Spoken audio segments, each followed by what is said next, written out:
저는 31살, 평범한 직장인이에요. 하루하루 무난하게 살아가는 사람. 아침 일찍 일어나 출근하고 저녁엔 TV 틀어놓고 라면 끓여 먹는 그런 사람이죠. 이 글을 쓰기로 마음먹기까지 며칠을 망설였어요. 누가 들어줄지도 모르는 사연이지만 어디에도 털어놓을 수 없었던 이야기를 이제야 꺼내봅니다. 지금도 믿기지 않아요. 제가 그런 일을 당했다는 게.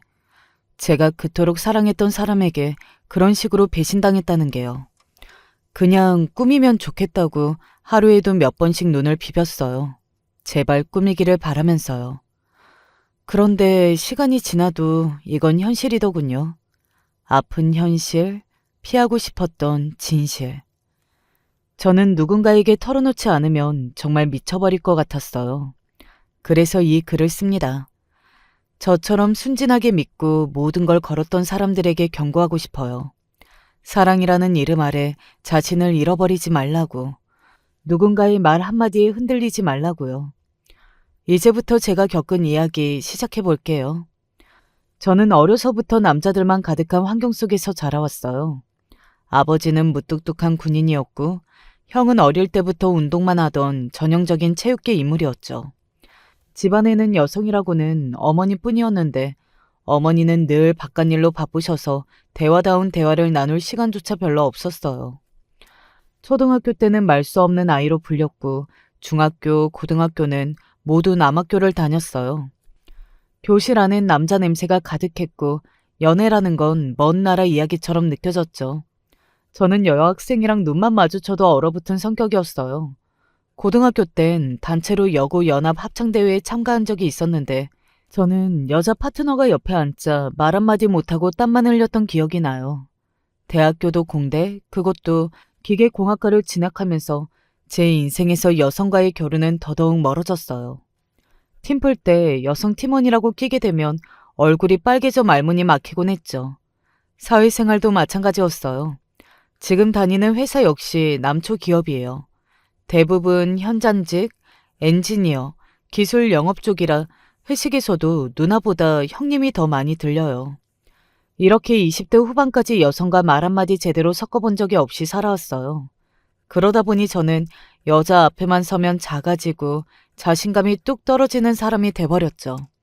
말수도 줄고 시선을 피하게 되고 차라리 혼자 있는 게 편하다고 여기게 됐어요.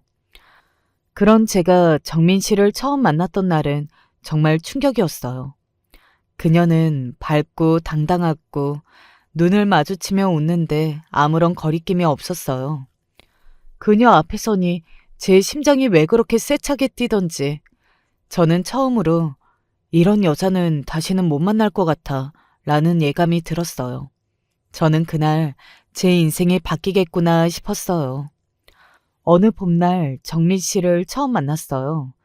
그날은 사내 동호회 번개 모임이었고 저는 늘 그랬던 것처럼 구석자리에 앉아 컵만 만지작거리고 있었죠. 그런데 그녀가 먼저 다가왔어요. 처음 뵙는 분이네요. 혹시 김도윤 대리님 아니세요? 라며 웃었죠. 저는 그 순간 말문이 막혔어요. 누가 제 이름을 이렇게 환하게 부른 적이 없었거든요. 그녀는 말투도 밝고 어딘가 자유로운 분위기를 풍겼어요. 저는 그녀 앞에 서기만 하면 심장이 콩콩 뛰었어요. 이상하게 그녀는 제 말이 어눌해져도 당황하지 않고 기다려줬어요. 말이 서툴러도 진심으로 귀 기울이는 사람이 있다는 게 얼마나 고마운 일인지 저는 그때 처음 알았어요. 그녀는 성격이 정말 따뜻했어요. 다른 사람들의 웃음속에 숨은 빈정거림도 없고 모든 사람에게 친절했죠.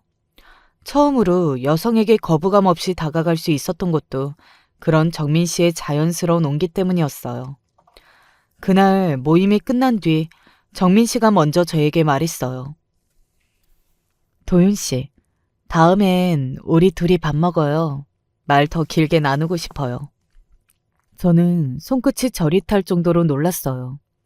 그녀의 말이 머릿속을 떠나지 않았고 저는 그날 밤 처음으로 누군가와 미래를 그리고 싶다는 생각을 했어요.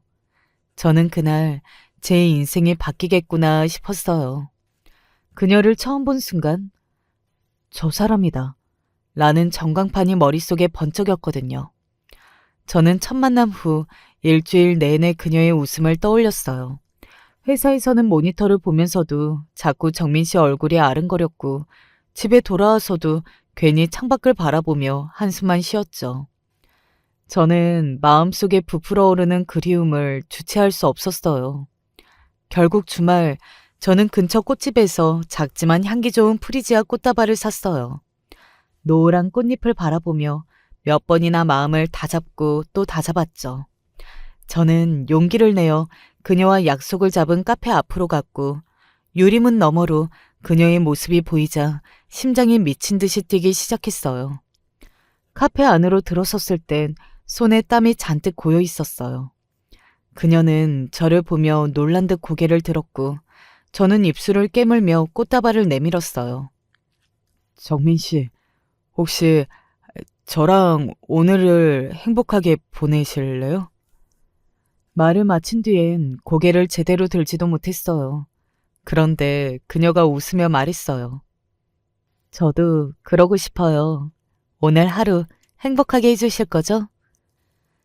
그 순간 저는 땅에서 두 발이 떨어진 듯한 기분이었어요. 카페 조명이 밝게 쏟아지는 오후, 그녀의 웃음은 제 인생의 첫 번째 햇살처럼 느껴졌어요. 저는 세상이 갑자기 따뜻해진 것 같았어요. 정민 씨와 함께한 날들은 제 인생에서 처음으로 사랑이라는 게 이런 거구나 늘 느끼게 해줬어요. 우리는 손을 맞잡고 가로수를 걷는 것만으로도 충분히 행복했죠. 첫 만남 이후 첫 데이트는 한강 근처에서 김밥을 먹으며 보냈는데 그녀는 도시락을 직접 싸왔고 저는 그런 정성에 감동받았어요. 김밥 속에 들어있던 멸치볶음을 보고 제가 멸치를 못 먹는다고 말하자 그녀는 민망해하며 다음엔 꼭 좋아하는 걸로 싸우겠다며 웃었죠. 그 작은 기억 하나도 저는 놓치고 싶지 않았어요. 첫 여행은 경주였어요. 벚꽃이 한창이던 4월. 우리는 자전거를 타고 첨성대 근처를 돌았죠. 그녀가 제 등 뒤에서 팔을 감싸 안으며 이 순간 평생 기억날 것 같아 라고 속삭였을 때 저는 진심으로 이 여자를 지켜야겠다고 생각했어요. 첫 키스는 경주의 어느 조용한 카페 앞이었어요. 비가 부슬부슬 내리던 날이었고 그녀가 우산을 털며 말했어요. 이 순간 영화 같지 않아요? 저는 그 말에 입꼬리가 올라가다 참지 못하고 그녀의 손을 잡고 다가갔어요. 그리고 달콤한 입맞춤을 했죠. 하지만 지금 생각해보면 그토록 눈부신 순간들 속에도 이상한 징후들은 있었어요. 그때는 다만 사랑에 취해 눈치채지 못했을 뿐이죠. 첫 번째는 그녀가 항상 핸드폰 화면을 아래로 엎어놓는 버릇이었어요. 카페에 앉아있을 때도 제 방에서 같이 영화를 볼 때도 그녀는 항상 폰을 뒤집어 놓았어요. 제가 무심코 왜 항상 폰을 저렇게 놔? 라고 물었을 때 그녀는 습관이야. 화면 자꾸 보면 정신 사나워서 라고 웃으며 넘겼죠. 두 번째는 어느 날 친구들과의 단체 모임에서였어요. 그녀가 저에게 애교 섞인 표정을 지으며 오늘은 그냥 친구들이랑만 이야기하고 싶다 고 했고 저는 한켠에 조용히 앉아 있었어요. 그런데 이상하게도 그녀는 어떤 남자랑 유난히 가까운 거리에서 속삭이듯 대화를 나눴어요. 그 모습이 마음에 걸렸지만 설마 하고 말았죠. 세 번째는 같이 있는 도중 누군가에게 자주 전화를 받았어요. 그녀는 늘 엄마야 잠깐만 이라고 말하고 방의나 복도로 나가 통화했어요. 저는 그때도 의심보다는 아, 가족끼리 할 중요한 얘기가 있나 보다라고 넘겼죠. 마지막은 제가 주말 여행을 제안했을 때였어요. 회사 일정 때문에 바쁠 줄 알았는데 그녀가 이번 주말은 좀 피곤할 것 같아. 그냥 각자 쉬자 라고 했죠. 그런데 다음 날 그녀의 인스타그램에 올라온 사진 속엔 내가 모르는 풍경이 있었고 설명은 힐링 중이었어요. 저는 그게 친구들과의 여행일 거라 믿었어요. 아니, 믿고 싶었던 거이실지도 몰라요. 하지만 제 마음속에서는 의문점이 계속 남아 있었고, 아무래도 이야기를 하는 것이 좋겠다고 생각했죠. 그래서 그 일이 있고 며칠 후 저는 조심스럽게 그녀에게 인스타그램 사진에 대해 물었어요. 그 풍경이 어디냐고, 누구랑 간 거냐고. 그러자 그녀는 정색을 하며 말했어요. 도윤 씨, 나 의심하는 거야? 나 솔직히 도윤 씨랑 거의 매일같이 만났잖아. 난 원래 독립적인 성향이 강하고 어느 정도는 나만의 시간이 필요한 사람이야. 그래서 나 혼자 바람 좀 쐬고 왔어. 그걸 꼭 나한테 따져야겠어? 내가 말없이 여행하고 왔으면, 아, 정민이가 혼자만의 시간이 필요했나 보다 하고 넘어갔으면 좋았잖아. 난 도윤 씨가 한없이 나를 받아주는 너그러운 사람이라서 좋아하게 됐던 건데, 나한테 그런 사람이었어? 저는 당황해서 아무 말도 하지 못했어요. 그녀는 삐친 표정을 지으며 대답도 없이 자리를 피했고, 그날 이후 연락도 받지 않았어요. 저는 속이 타들어가는 심정으로 메시지를 수십 통 보냈어요. 내가 미안해. 오해한 거면 용서해줘. 그렇게 잘못한 것도 없으면서 빌기 시작했죠. 그녀가 떠나버릴까봐, 다시는 그녀의 따뜻한 미소를 보지 못할까봐 두려웠어요. 그 일 이후로 저는 그녀가 조금이라도 이상한 행동을 해도 모른 척 넘기기 시작했어요. 핸드폰을 몰래 숨겨도, 갑자기 약속을 취소해도, 다른 남자 이름이 나오는 통화가 들려와도 저는 애써 웃으며 말했어요. 피곤해서 예민했나 보지. 별일 아니겠지. 그렇게 제 마음속에 경고등을 하나하나 꺼버렸어요. 그 후로 그녀는 점점 제 감정을 쥐락펴락하기 시작했어요. 어느 날 제가 회식이 늦어져 연락을 미처 못했을 때였어요. 집에 도착하자 뜻밖에도 연락도 없이 그녀가 소파에 앉아 있었죠. 그녀는 정색하며 말했어요. 연락도 안 하고 늦게 들어오는 사람은 믿을 수 없어. 나한테 이렇게 무관심한 거야? 저는 깜짝 놀라. 정말 미안해. 배터리가 없었어. 라며 고개를 숙였지만 그녀는 한참 동안 말없이 저를 노려보다 문을 쾅 닫고 가버렸어요. 달리 약속도 한 게 아니었는데 제가 나쁜 놈이라는 식으로 몰아가는 그녀에게 저는 무조건 잘못했다고 빌었죠. 그날 밤 저는 정민 씨 집 앞에 차를 대놓고 그녀가 용서해 줄 때까지 기다리다 차에서 잠이 들었고, 제 잘못도 아닌 일에 끝없이 죄책감을 느껴야 했어요. 또 다른 날은 제가 친구 결혼식에 혼자 다녀오기로 한 적이 있었어요. 정민 씨는 원래 일이 있어 못 간다고 했거든요. 그런데 막상 결혼식에 도착해보니 정민 씨는 그 근처 카페에서 다른 남자와 마주 앉아 있더라고요. 깜짝 놀라 전화를 걸자 그녀는 태연하게 말했어요. 회사 선배랑 일 얘기 좀 하려고 잠깐 만난 거야. 그걸 또 의심하는 거야? 도윤 씨는 진짜 예민해졌다. 그렇게 말하는 그녀를 보며 저는 입을 다물 수밖에 없었어요. 그녀가 저를 미성숙한 사람처럼 몰아가고 제가 감정적으로 군 것처럼 만들었었어요. 이런 식으로 정민 씨는 늘 자신의 행동에 대한 설명을 당당히 내놓았고, 그걸 지적하는 제게는 예민하다, 너무 구속적이다 라는 프레임을 씌우곤 했어요. 저는 점점 말수가 줄어들었고 그녀 앞에선 조심스럽게 숨죽이며 행동하는 법만 배워갔어요. 그렇게 함께한 지 2달이 흐른 후 저는 마음속에 굳은 결심을 하게 됐어요. 더 이상 이 사람과 불안해하지 않고 평생을 함께하고 싶다. 하루라도 빨리 그녀를 내 사람으로 만들고 싶다. 그런 결심이요.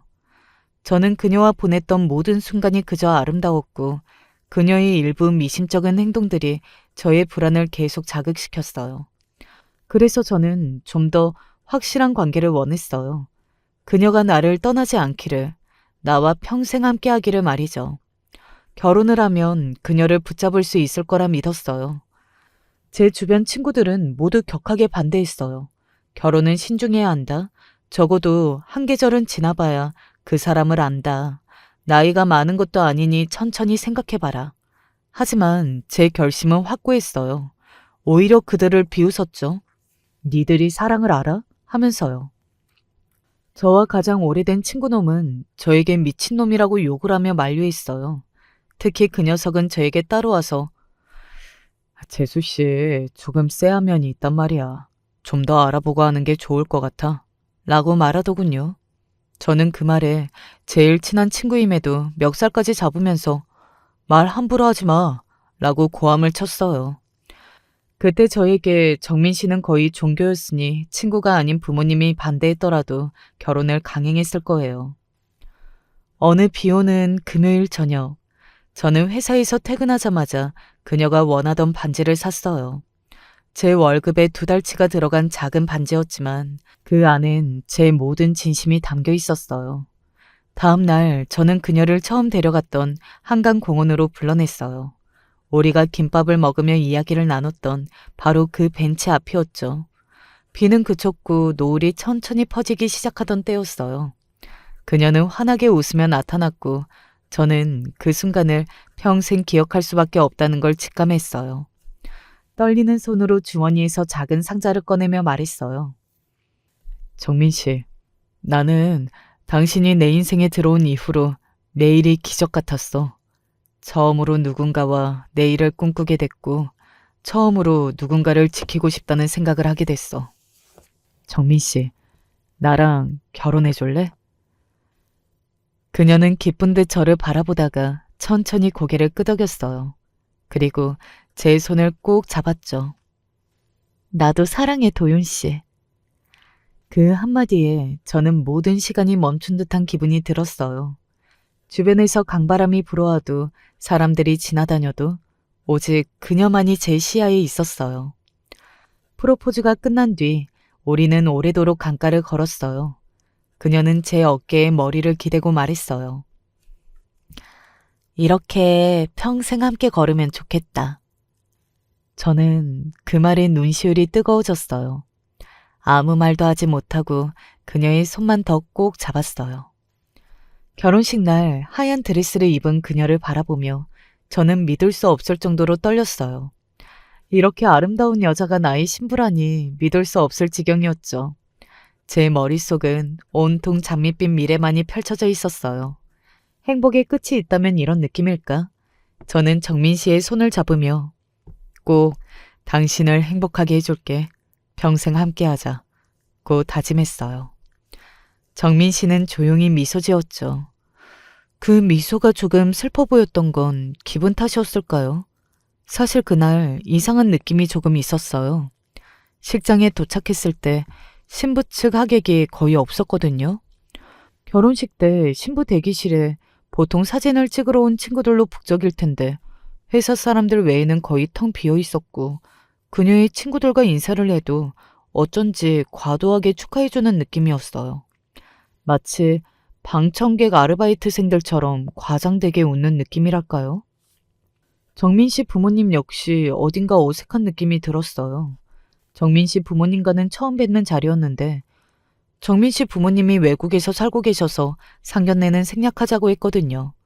갑작스럽게 진행되는 결혼식이라 상견례 같은 허례허식 때문에 비행기를 타고 오기에는 부담된다고 하면서요. 그래서 저와 부모님은 그런가 보다 하고 있었죠.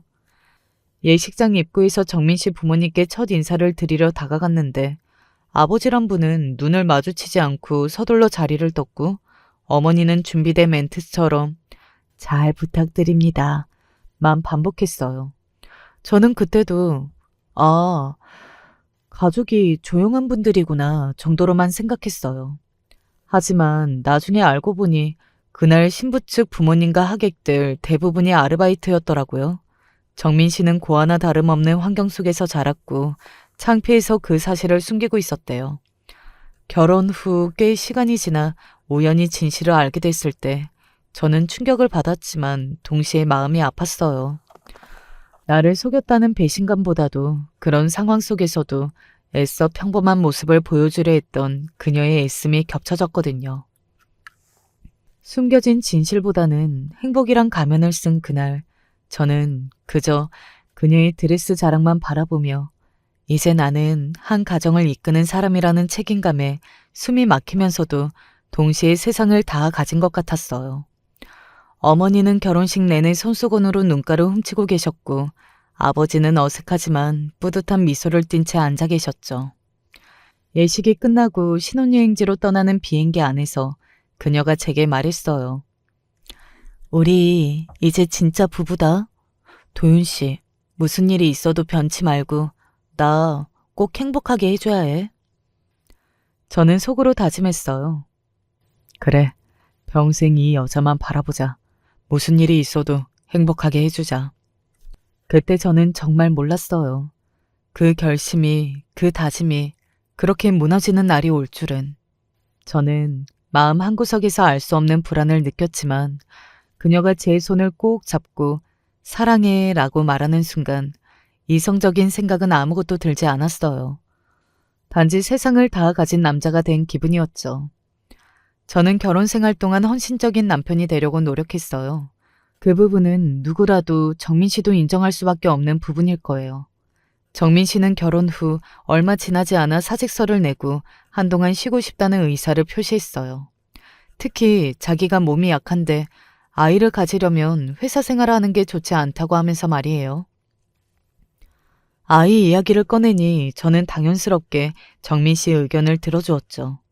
당시 제 월급이 두 사람 먹고 살기에 부족함은 없었지만 집 대출금이 꽤 많아서 조금은 빠듯하게 생활할 수밖에 없었어요.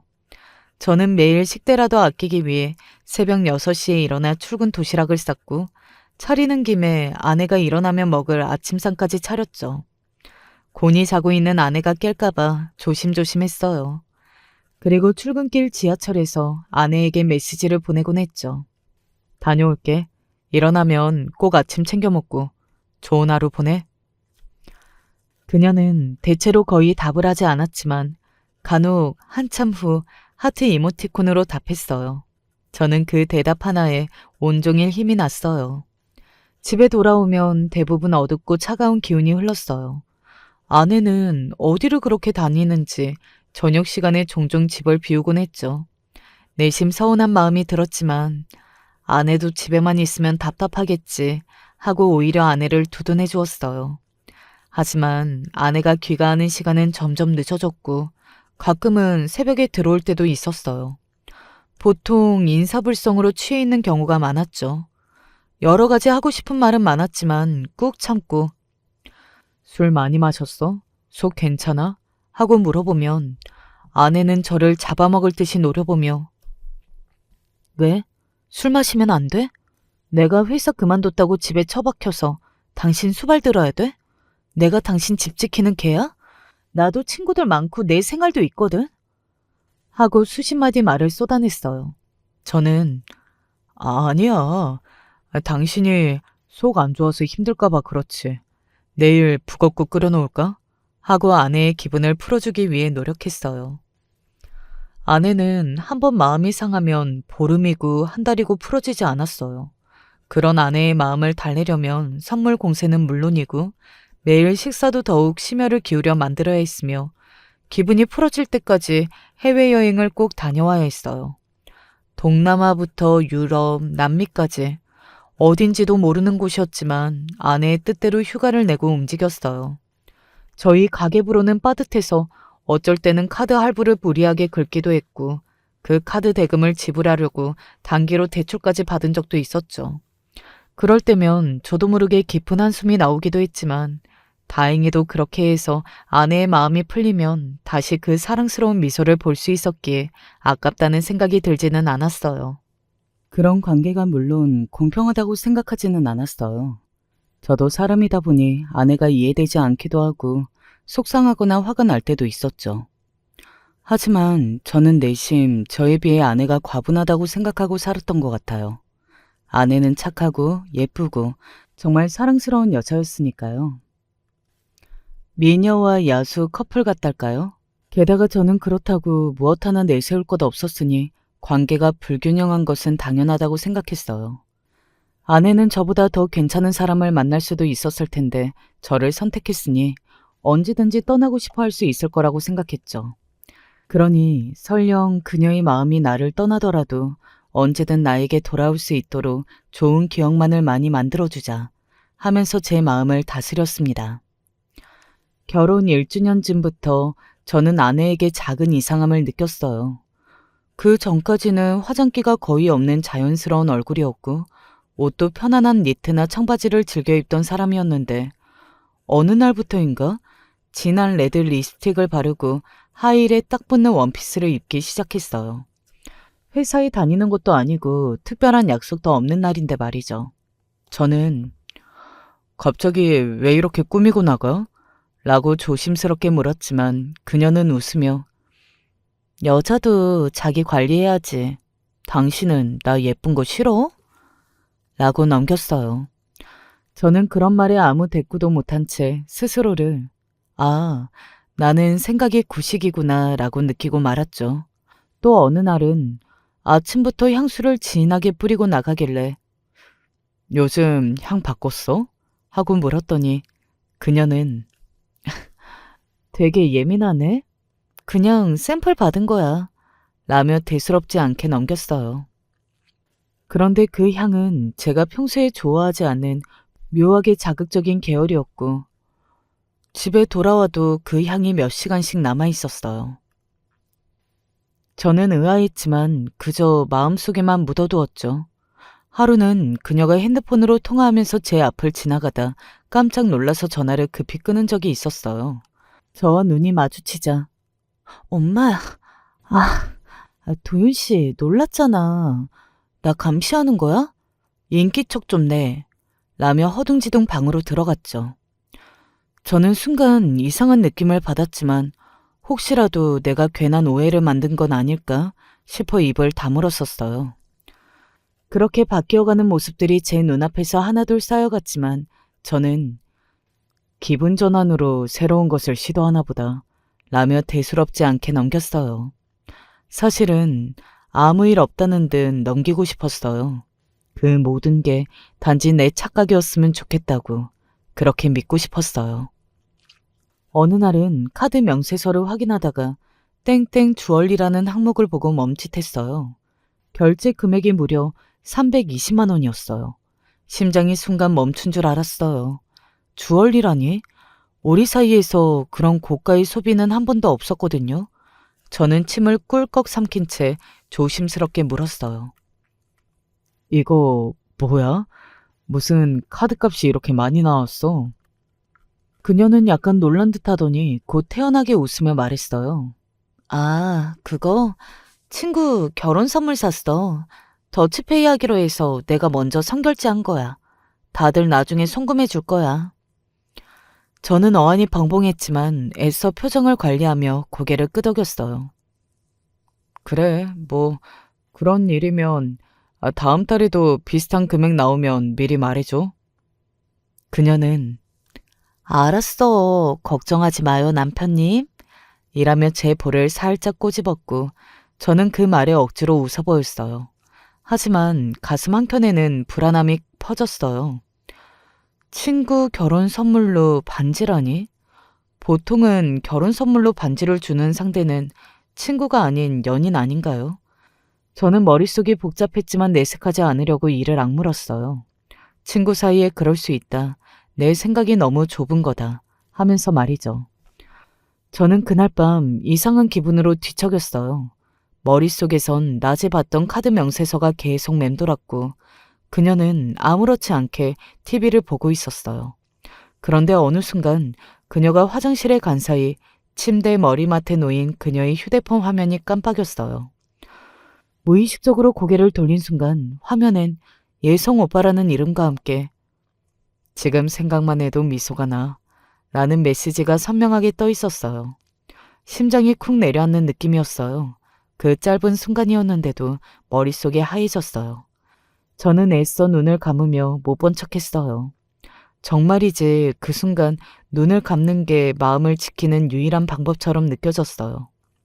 하지만 눈꺼풀을 감았다고 해도 그 글자는 사라지지 않았어요.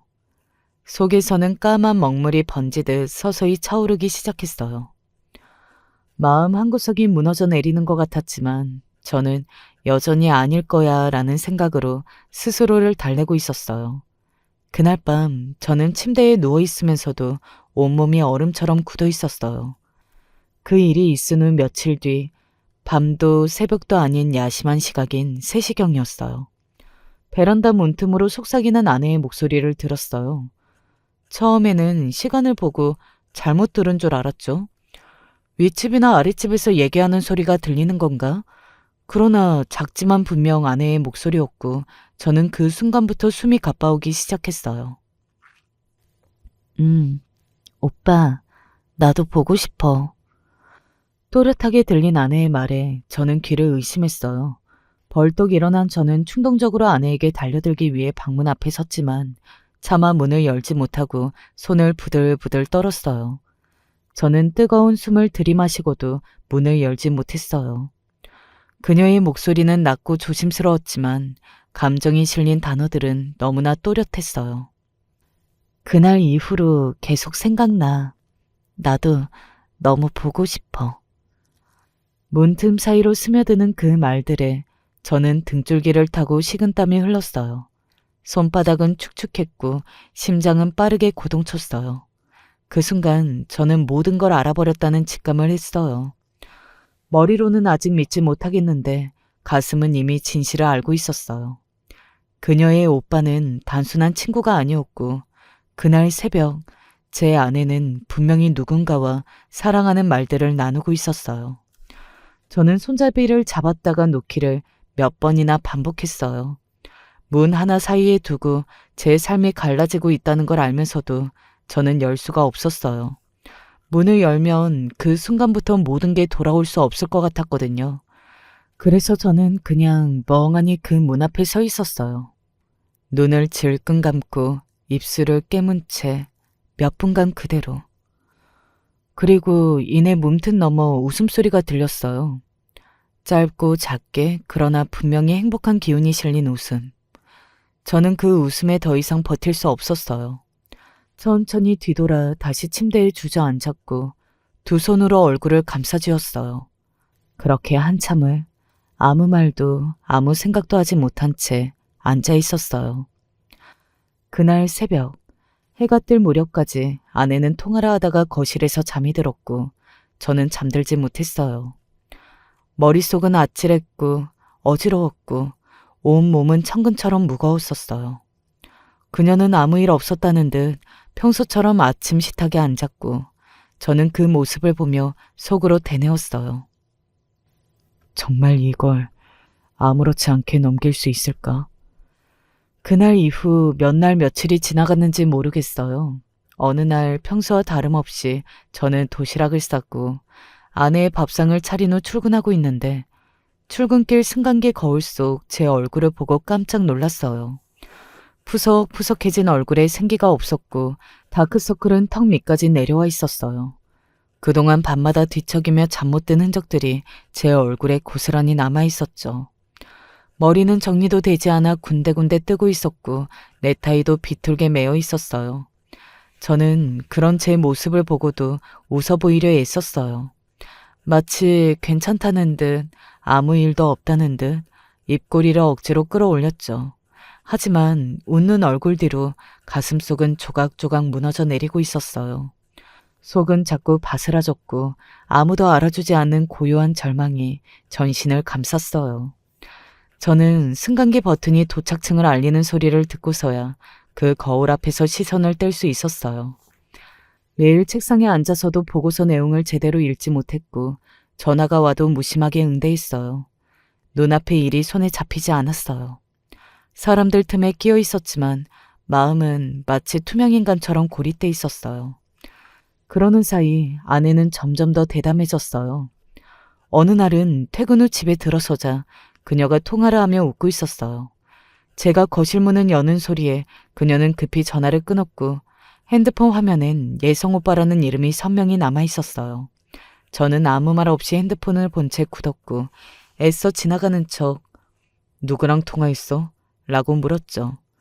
그녀는 태연하게 웃으며 아, 그 사람 그냥 옛날 과외 선생님이야.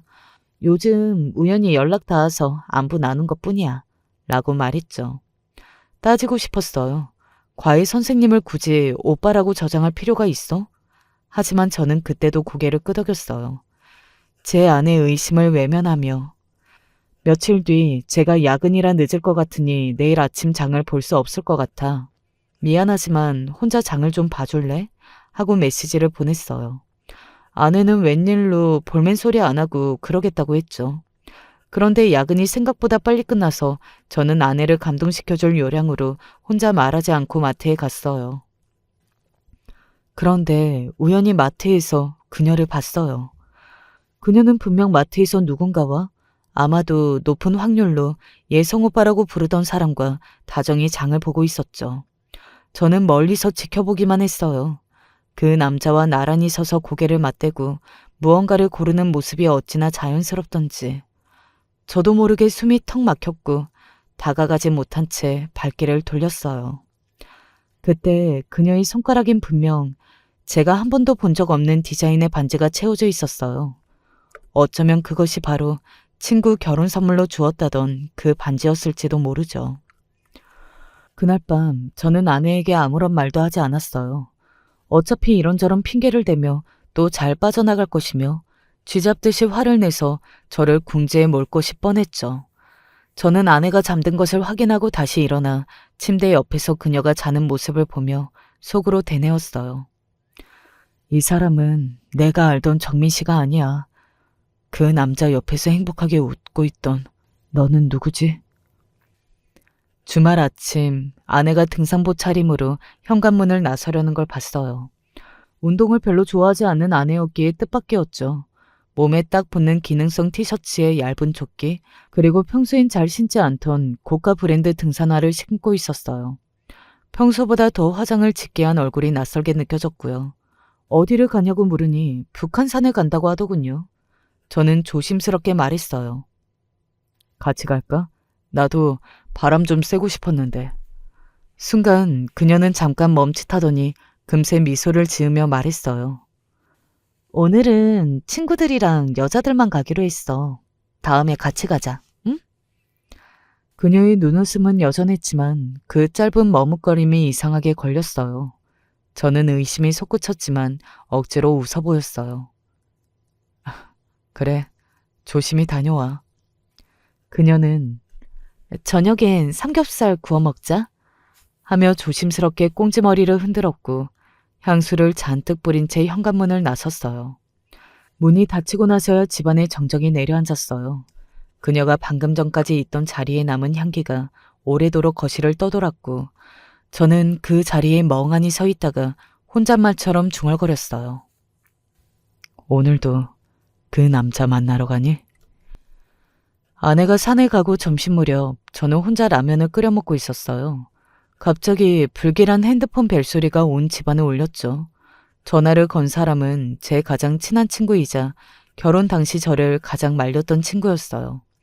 그 친구는 아내를 처음 봤을 때부터 묘하게 경계하던 친구였죠. 눈이 너무 웃고 있는데 저건 진짜 웃는 게 아니야. 라며 몇 번이고 저를 말렸던 그 친구였죠. 하지만 저는 사랑에 눈이 멀어 그의 말을 흘려듣고 말았어요. 제가 멱살까지 잡은 후 그 친구도 마음이 많이 상했는지 축의금만 보내고 결혼식도 오지 않았고 이후 연락이 끊겼었죠. 그런 친구였기에 저는 의아하기도 하고 뭔가 큰일이 난 게 아닐까 싶어서 전화를 받았어요. 오랜만이다. 잘 지냈냐? 친구 주변은 바깥인 것 같았고 사람들이 많은지 시끌시끌했어요. 친구는 다짜고짜 소리쳤죠. 야, 큰일 났어. 재수 씨가 바지를 걷었어. 웬 뚱딴지 같은 소리에 저는 당황해서 소리쳤어요. 뭐? 너 어딘데? 바지 좀 걷을 수도 있지. 그 친구는 숨을 몰아쉬며 말했어요. 나 북한산이야. 그게 아니라 왼쪽 바지만 무릎 위로 걷고 있었어. 그거 산악계에선 꼬셔주세요 라는 신호야. 내 눈으로 똑똑히 봤다고. 혼자 걷는 게 아니었어. 남자랑 있었어. 둘이 장난치고 웃고 있었다니까. 재수 씨가 바지를 걷었어. 왼쪽 바지. 산악계 신호. 남자랑 있었다. 저는 발을 떼는데도 시간이 걸렸어요. 한 발 또 한 발. 겨우 정신을 부여잡고 도로로 나와 택시를 붙잡았어요. 무슨 정신으로 택시를 잡았는지 모르겠지만 창문을 내리자마자 말했어요. 기사님, 제발 북한산 입구까지 최대한 빨리 부탁드릴게요. 진짜 급해요. 택시가 출발하자마자 저는 떨리는 손으로 스마트폰을 꺼내 등산 커뮤니티 앱을 뒤졌어요. 산행 팁 게시판에서 왼쪽 바지 걷기라는 글귀가 눈에 띄었고 저는 식은땀을 흐르는 와중에도 그것을 눌렀어요. 신그림을 의미하거나 새로운 인연을 만나고 싶다는 비언어적 시그널이라고 적혀 있었어요. 손에 쥔 핸드폰이 점점 무겁게 느껴졌고 뒷목이 뜨거워졌어요. 설마 아니야. 그럴 리 없어. 그래도 혹시... 머릿속에선 아내의 모습이 끊임없이 스쳐 지나갔어요. 꽁지 머리를 흔들며 나섰던 그 뒷모습. 조금 짙었던 화장, 옷깃에 남은 낯선 향수. 모든 퍼즐이 뒤늦게 맞춰지는 것만 같았어요. 저는 창밖으로 흐려지는 풍경을 보며 입술을 깨물었어요. 제발 아니라고 해줘. 그렇게 저는 북한산을 향해 달려가고 있었어요. 저는 땀이 비오듯 쏟아졌어요. 숨이 턱 밑까지 차올랐고 셔츠는 금세 등에 달라붙었어요. 저는 평생 운동이라곤 헬스장 러닝머신 위에를 느릿느릿 걷는 것밖에 못 해본 사람이었어요. 북한산 같은 가파른 계단길은 익숙하지도 않았고 두 다리는 금세 후들거리기 시작했죠. 그런데도 저는 멈출 수 없었어요. 제 온몸이 비명을 지르고 있었지만 머릿속에는 단 하나의 장면만 반복됐어요. 아내가 왼쪽 바지를 걷고 다른 남자와 웃고 있다는 그 믿기지 않는 풍경. 심장이 미친 듯이 뛰었고 다리가 풀려도 두 손으로 무릎을 짚고 다시 일어섰어요. 돌계단을 뛰어오르면서 제 입에서는 거친 숨소리와 함께 무언의 다짐이 새어나왔어요. 제발 거짓이었으면 좋겠어. 한 계단 또 한 계단을 오를 때마다 무너져 내리는 마음을 붙잡으며 저는 악에 바친 듯 돌길을 올랐어요. 옷은 젖고 신발 속에 땀이 고였지만 그때의 저는 오직 그 진실만이 필요했어요. 확인해야만 했어요. 눈으로 직접 보지 않으면 견딜 수 없을 것 같았어요. 저는 기대봉 직전 평상에서 아내를 찾았어요. 그녀는 왼쪽 바지를 시원히 무릎 위까지 걷고 있었고 짙은 립스틱에 머리까지 단정하게 전돈된 모습이 산행이라기보단 마치 데이트 중인 사람처럼 보였어요. 옆에 앉아있는 건장한 남자는 스포츠 음료를 그녀 입에 직접 가져다 주고 있었고 그녀는 그것을 당연하다는 듯 받아 마셨죠. 두 사람의 눈빛은 장난기 섞인 미소와 묘한 여운으로 엮여 있었어요. 그 모습을 본 순간 저는 온몸이 굳었고 숨이 턱 막혔어요. 겨우 뱉은 목소리는 갈라지고 있었습니다. 너 여자들만 간다고 그랬잖아. 그녀는 돌아봤어요. 동그란 눈이 제게 고정되더니 얼굴이 한순간에 싸늘해졌어요. 그러나 예상했던 놀라움은 오래가지 않았어요. 그녀는 눈을 깜빡이며 무표정한 얼굴로 말했어요. 왜 여길 왔어? 저는 가까이 다가가며 떨리는 목소리로 물었어요. 지금 뭐 하는 거야? 저 사람이랑 여기서 뭐 하는 건데? 그녀는 곧바로 표정을 바꾸며 피식 웃더니 고개를 저었어요. 오해하지 마. 다리 쥐가 나서 걷고 있었던 것뿐이야. 음료 준 것도 그 사람이 그냥 챙겨준 거고. 그냥 아는 사람이야. 하지만 옆에 있던 남자는 제 눈을 제대로 마주치지 못했고 어색한 표정으로 자리에서 일어섰어요.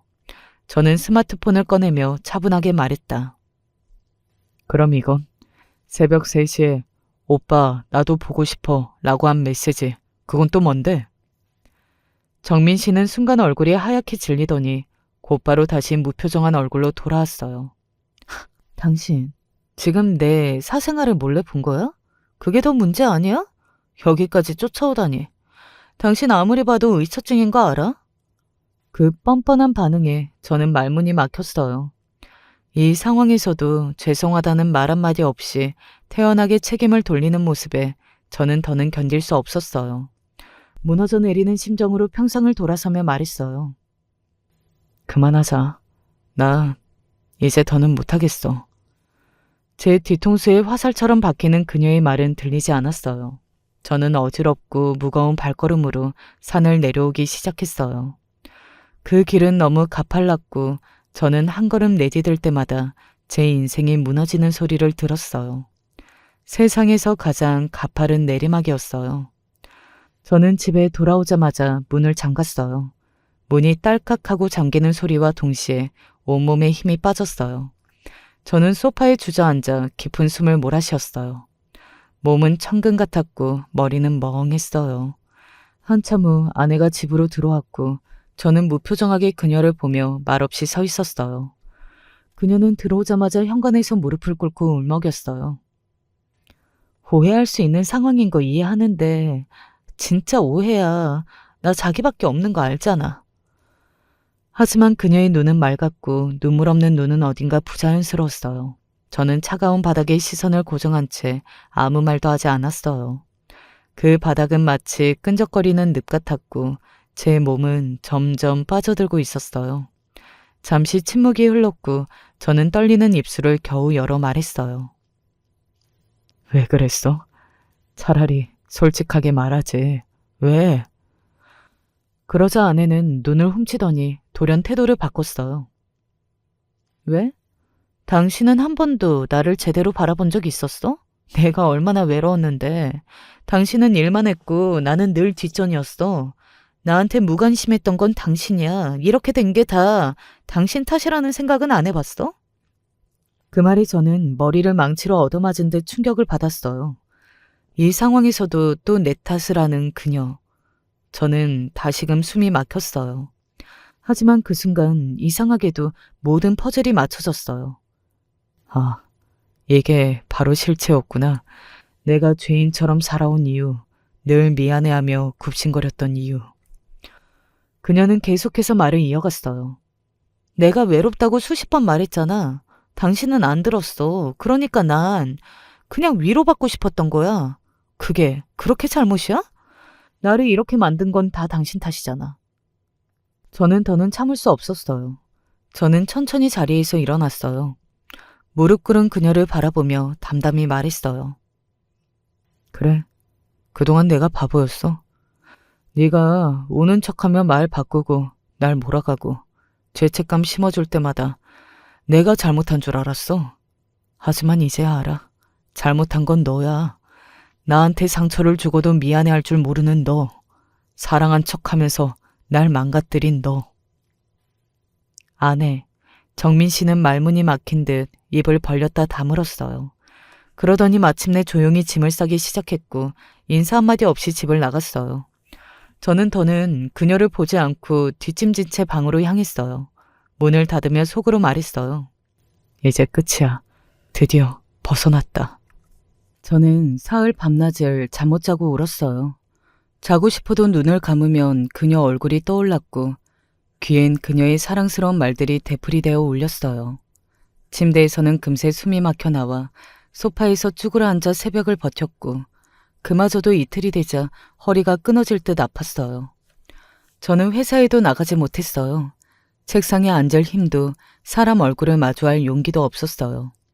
부장님에게 몸이 안 좋다고 메시지를 보냈고 팀장님은 요즘 좀 힘들지? 라고 물었지만 저는 아무 대답도 하지 않았어요. 사람을 만나는 게 무서워졌고 웃는 얼굴 뒤로 어떤 속셈이 있는지 두려웠어요. 부모님 전화도 받지 않았어요. 엄마가 도윤아, 괜찮은 거니? 라고 남긴 음성 메시지를 듣고도 다시 전화를 걸 수 없었어요. 한없이 부끄럽고 무너져 내린 제 모습을 보이고 싶지 않았거든요. 그래서 세상과의 연락을 끊고 집에 숨어 있었어요. 그런데 웃기는 게 뭔지 아세요? 회사도 부모님 전화도 받지 않으면서 정민 씨의 전화는 기다리고 있었다는 거예요. 그녀가 한마디라도 미안해 자기 하고 해주기를 바랐고 만약 다시 받아주면 안 돼? 나 자기를 아직 사랑해 라고 말하고 돌아온다면 받아줄 마음도 조금은 남아있었어요. 정말 세뇌당할 정도로 그녀를 사랑했던 것 같아요. 하지만 그녀는 다시는 연락 한 번 없었죠. 저는 하루 종일 불 꺼진 부엌에 앉아 있었어요. 며칠 전 그녀를 위해 끓인 국이 냄비째로 상해 있었고 버릴 힘조차 없었어요. 저는 그 식은 국을 멍하니 바라보다가 문득 마음속에서 단단한 무언가가 툭 하고 부러지는 소리를 들었어요. 이건 지옥이다. 빠져나와야 산다.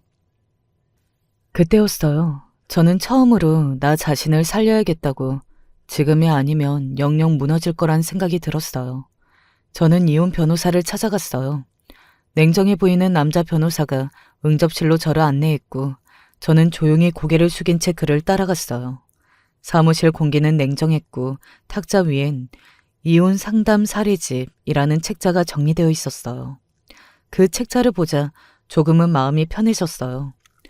저에게만 있는 일이 아니란 생각이 들었거든요. 저는 떨리는 손으로 상담 동의서를 작성하며 마음을 다잡으려 애썼어요. 손바닥에 땀이 흥건히 고였고 펜이 미끄러질 뻔했죠. 변호사는 제 이야기를 조용히 듣고 난 뒤 한 장의 서류를 내밀며 단호하게 말했어요. 배우자 귀책 사유가 명백합니다. 상대방 불륜 증거, 가스라이팅, 정서적 학대, 모든 항목이 성립되어 절대 위축되실 필요 없습니다. 저는 그의 말에 고개를 끄덕였지만 가슴 깊숙한 곳이 알 수 없는 허전함으로 먹먹했어요. 서류에 기재된 이혼 청구서라는 단어를 보는 순간 저는 마치 제 손으로 내 인생의 절반을 찢어버리는 느낌이었어요.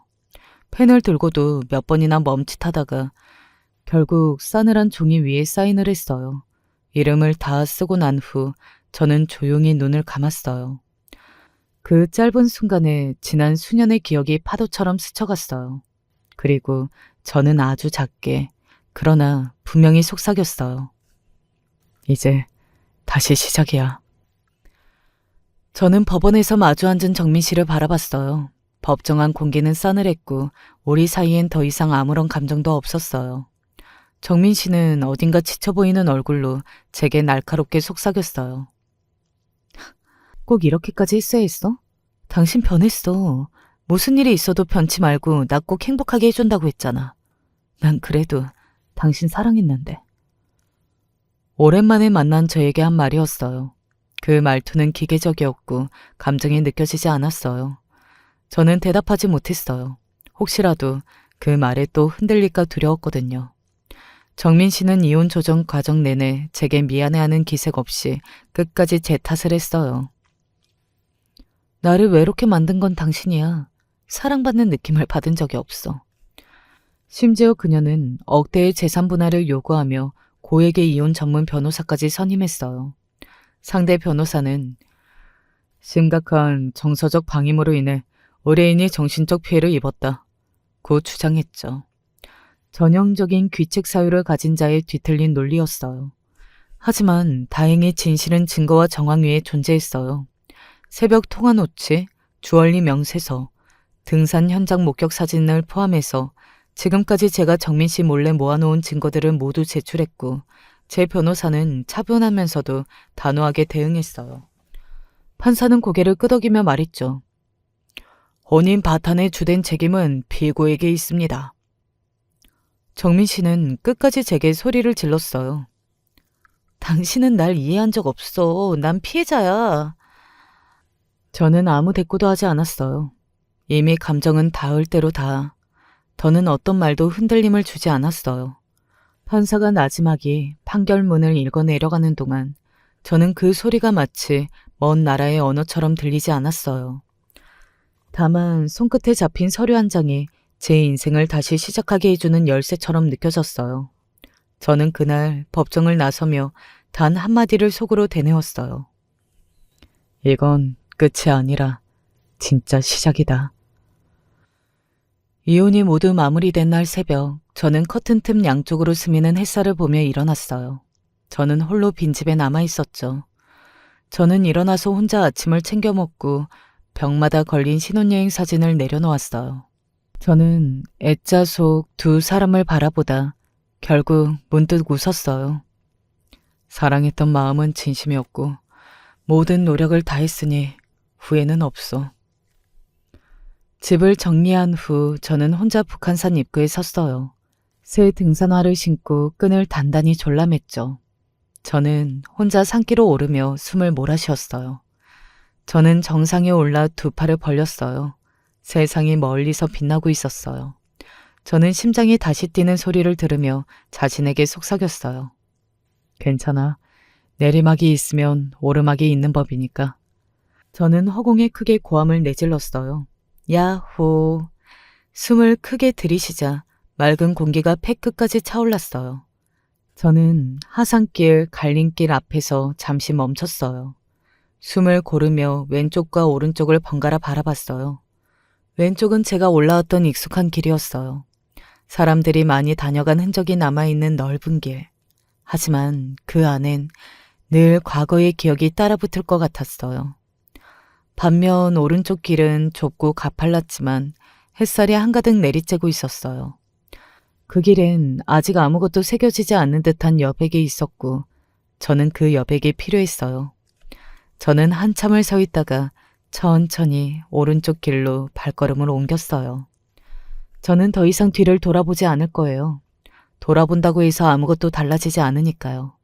저는 이제야 비로소 알게 됐어요. 나를 구할 수 있는 사람은 결국 나 자신뿐이라는 걸. 저는 새 삶을 향해, 스스로를 향해, 그리고 앞으로 내가 마주할 수많은 날들을 향해 조용히, 그러나 단단하게 걸어가고 있어요.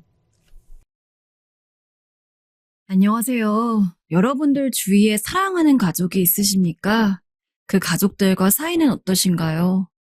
익숙한 거에 아무렇지 않게 대한 적은 있으신가요? 여러분, 익숙함에 속지 마세요.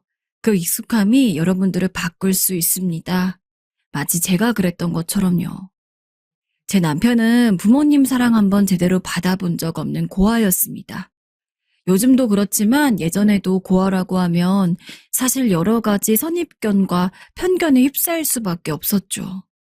남편과 연애를 한다고 했을 때 저희 부모님은 남편의 가정 사정을 알고 격하게 반대하셨습니다. 아주 풍족하게 자라진 못했을지언정 그래도 부족한 거 없이 살아온 제가 뭐가 부족해서 부모도 제대로 없는 고아를 만나냐는 거였죠. 하지만 남편은 연애 시절부터 참 착하고 성실한 사람이었습니다. 일 하나를 한다고 하더라도 남들보다 배 이상은 노력했고 언제나 좋은 결과를 내기 위해서 자기 자신을 다스릴 줄 아는 사람이었습니다. 저는 그런 남편이 참 보기 좋았어요. 그래서 연애를 하자는 것도 제가 먼저 제의했고 처음엔 남편이 거절하였으나 끝까지 매달린 끝에 연애까지 이어질 수 있었죠. 네가 아직 어려서 세상 물정을 몰라서 이러는 거야. 그저 착하고 성실하다는 것만으로는 이 사회에서 살아남지 못해. 네 남자친구가 부모가 없는 것은 나중에 분명 큰 흠이 될 거다. 지금이라도 괜찮으니 어서 마음을 달리 먹고 헤어져. 제가 하도 고집을 부리니 부모님은 제 연애를 아예 막지 못했습니다. 하지만 꾸준히 왜 남편의 부모가 없는 것이 좋지 않은지를 수십 번, 수백 번도 넘게 알려주셨죠. 아마 그렇게 이야기를 하면 제가 나중에 마음을 달리 먹고 헤어질 거라고 생각하신 모양입니다. 그러나 저는 절대 그렇게 생각하지 않았습니다. 멀쩡한 부모 두고도 저잣거리 한량처럼 살아가는 놈들이 태반인 세상입니다. 살면서 연인이든 지인이든 적지 않은 사람을 만나왔지만 당시 제 주변에는 남편과 같은 사람은 한 명도 없었습니다. 가까이 지내기에는 나쁘지 않았지만 딱 그 정도에 그치는 사람들 뿐이었죠. 연애를 하고 누군가와 관계를 이어옴에 있어서 남편과 같은 사람을 또 만나긴 힘들 거란 생각이 들었습니다. 당시 저희 부모님은 제가 남편과 연애를 하는 것만으로도 학을 뗐지만 사실 그때 저는 이미 남편과 결혼까지 생각하고 있었기 때문에 만약 부모님이 그걸 알고 계셨다면 더욱더 격렬하게 반대를 하셨을 겁니다. 그나마 부모님이 쉽게 저희 관계를 포기했던 것도 저희가 짧은 연애로 그칠 것이라 생각하셔서였습니다. 저희 결혼하고 싶어요. 허락해 주세요, 엄마. 비록 부모님도 없고 혼자서 외롭게 자랐지만 선아 씨만큼은 행복하게 드릴 수 있습니다. 장인어른, 장모님, 제가 여러모로 탐탁지 않고 마음에도 들지 않으시겠지만 부디 저와 선아 씨의 결혼을 허락해 주시면 정말로 감사하겠습니다. 최고의 사이가 되진 못하더라도 장모님, 장인어른 부끄럽지 않은 사위가 되도록 노력할게요. 그런 저희가 서로 너무 사랑하니 결혼을 하고 싶다고 주장했을 때 예상했던 대로 부모님은 눈에 흙이 들어가도 결혼 허락은 할 수 없다며 당장 저희에게 헤어질 것을 종용했습니다.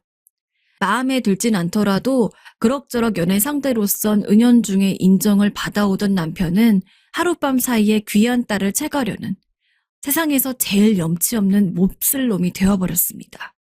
남편은 저에게 따로 이야기하지 않았지만 아마 부모님이 저 모르는 새 남편을 따로 불러가지고 모진 말들을 많이 했을 겁니다. 제가 딸인데 부모님 성향을 제가 모르면 누가 아나요? 하지만 남편은 부모님으로부터 그런 말을 들었을 것이 틀림없음에도 불구하고 저를 포기하려 하지 않았습니다. 나한테 부모님만 멀쩡하게 계셨어도 장인어른과 장모님이 저렇게까지 싫어하진 않았을 텐데. 내가 당신보다 많이 부족해서 미안해. 하지만 정말로 당신을 행복하게 해줄 자신이 있어. 나 믿고 따라와줘. 남편은 가끔 보면 누구보다도 유약해 보이는 성정을 가지고 있는 사람이었습니다. 하지만 그럼에도 정말로 제대로 된 결단이 필요할 때면 언제 그랬냐는 듯이 그 누구보다 믿음직스러운 면모를 많이 보였습니다. 당시 전 비록 지금은 부모님이 우리 결혼을 허락하지 않아도 남편이라면 분명 부모님을 설득해서 결혼을 허락받을 수 있으리라고 믿었습니다.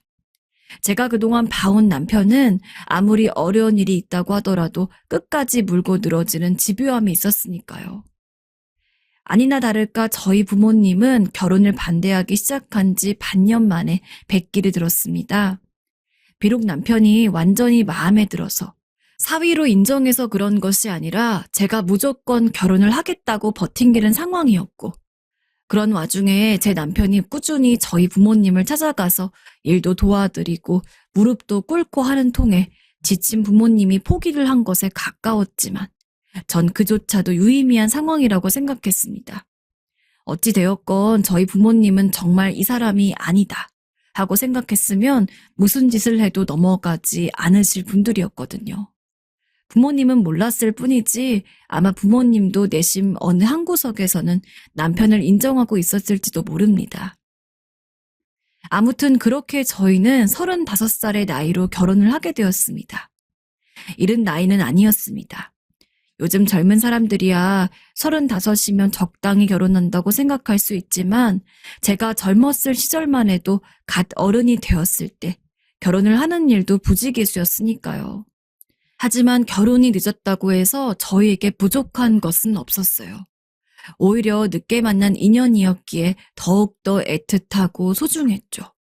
저희 부부는 언제나 가족을 먼저 생각하며 하루를 보냈고 눈에 넣어도 아프지 않을 자식들을 낳은 이후에는 자식들의 안위를 먼저 생각했습니다. 특히 자식들에 대한 사랑은 남편이 저보다 강했어요.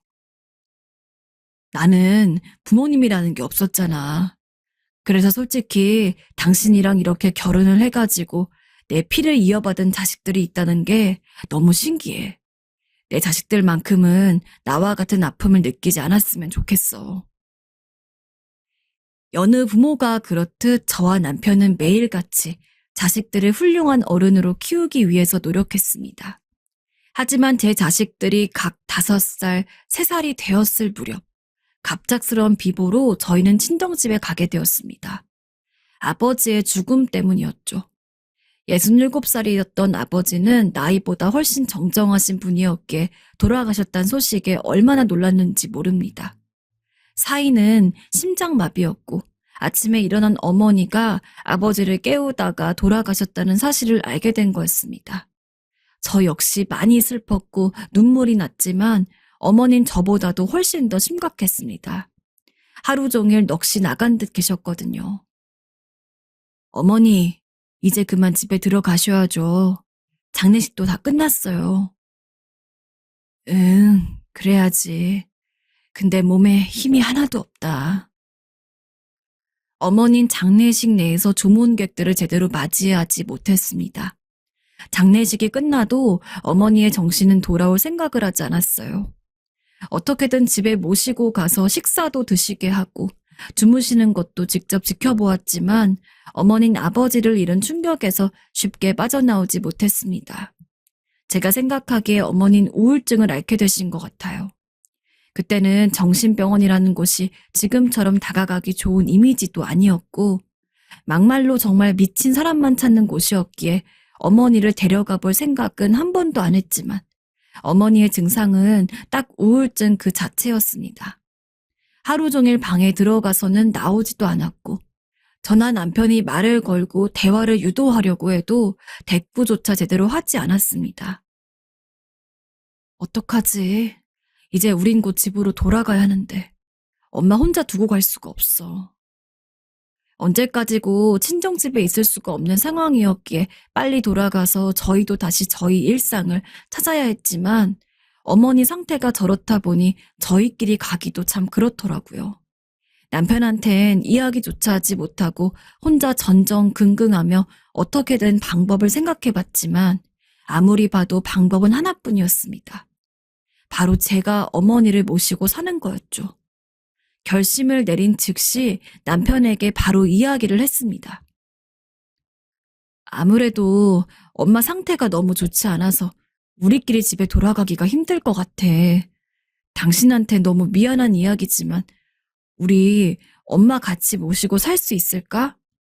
염치 없다는 거 나도 아는데 이대로 가면 정말 엄마한테도 안 좋은 일이 생길 것 같아서 무서워서 그래.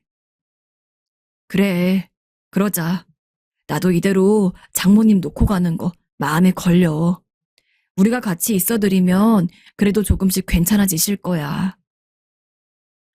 참 다행스럽게도 남편은 흔쾌히 제 이야기를 들어주었습니다. 오히려 자신이 고아로 자랐기 때문에 이렇게 저희 어머니를 통해서라도 부모님의 빈자리를 채울 수 있어 좋다고까지 했죠. 장모님이 나를 썩 좋아하는 건 아니지만 그래도 나는 장모님이 좋아. 언젠가 꼭 사위로서 인정도 받고 싶고. 남편은 저를 깊이 생각해 주었기에 제 부담을 덜려고 그런 이야기를 했을 겁니다. 사실 저희 부모님은 결혼하고 나서도 제 남편에게 그리 좋은 장모, 장인어른은 아니었거든요. 늘 안이 꼽게 볼 뿐이었지.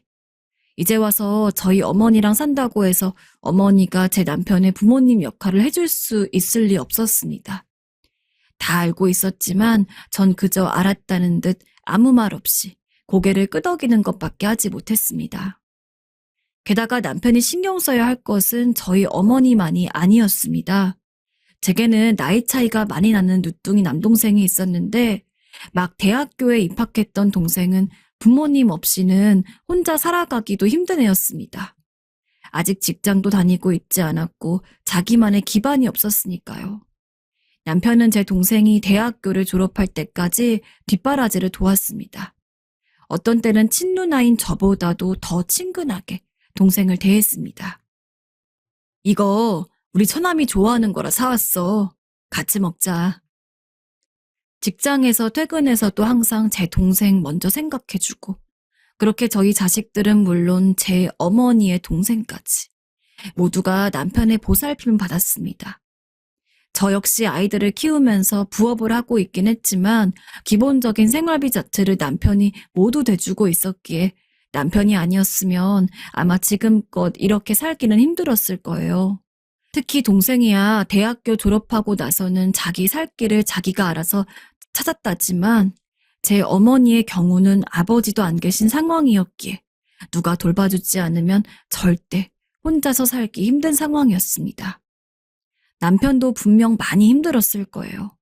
하지만 한 번도 제 앞에서 어머니 때문에 힘들다는 티를 내지 않았습니다. 당신도 힘들지. 내 동생의 우리 엄마까지. 미안해. 아니야. 북적북적하니까 좋은데 뭘. 난 신경 쓰지 마. 그렇게 저희 부부는 친정엄마를 모시고 30년 동안 같이 살았어요. 살면서 참 많은 일들이 일어났습니다. 우울증 증세를 보이는 어머니는 예전보다는 말수가 많이 줄어들었지만 여전히 제 남편이 마음에 들지 않는 눈치였습니다. 참 대단하죠. 30년이라니.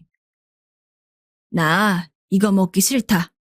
얼른 부엌에 들어가서 다른 거 차려와라. 어쩜 간을 이따위로 했니? 이렇게 짠 거 먹으면 건강에 안 좋은 거 몰라? 아이고, 짰구나. 몰랐네요. 죄송해요. 네, 제가 다른 거 준비해 드릴게요. 조금만 기다리세요. 가끔씩 제가 바쁠 때면 남편은 저를 대신해서 어머니 식사를 챙겨주곤 했는데 평소에 제가 식사를 차릴 때는 아무런 투정도 부리지 않고 밥을 먹던 어머니는 남편이 밥상을 차릴 때마다 생전하지도 않던 반찬 투정을 부리셨습니다. 제가 아무리 뭐라고 해도 남편을 보면서 생떼를 부리는 통에 남편은 그럴 때면 하는 수 없이 새로 반찬을 만들어서 어머니에게 드려야 했습니다. 물론 그뿐만이 아닙니다. 어머니는 남편이 하는 모든 일이 마음에 안 드는지 남편이 뭘 하려고 움직일 때면 그럴 때마다 트집 아닌 트집을 잡고 꼭 남편을 혼내야만 속이 후련해지는 사람이었어요. 전 그럴 때마다 뒤에서 남편에게 미안하다고 사과를 하면서도 남편에게 내심 어머니를 이해해 주기를 원했습니다. 엄마가 워낙 예전부터 당신이랑 나랑 결혼하는 걸 안 좋아했잖아. 그래서 그러신 것 같아. 엄마가 저렇게 행동하는 건 내가 사과할게. 그래도 당신도 알다시피 우리 엄마도 많이 나이 들었고 아버지 잃고 나서 정상적이지 못한 거 알잖아. 그러니까 조금 힘들더라도 당신이 이해해줬으면 좋겠어.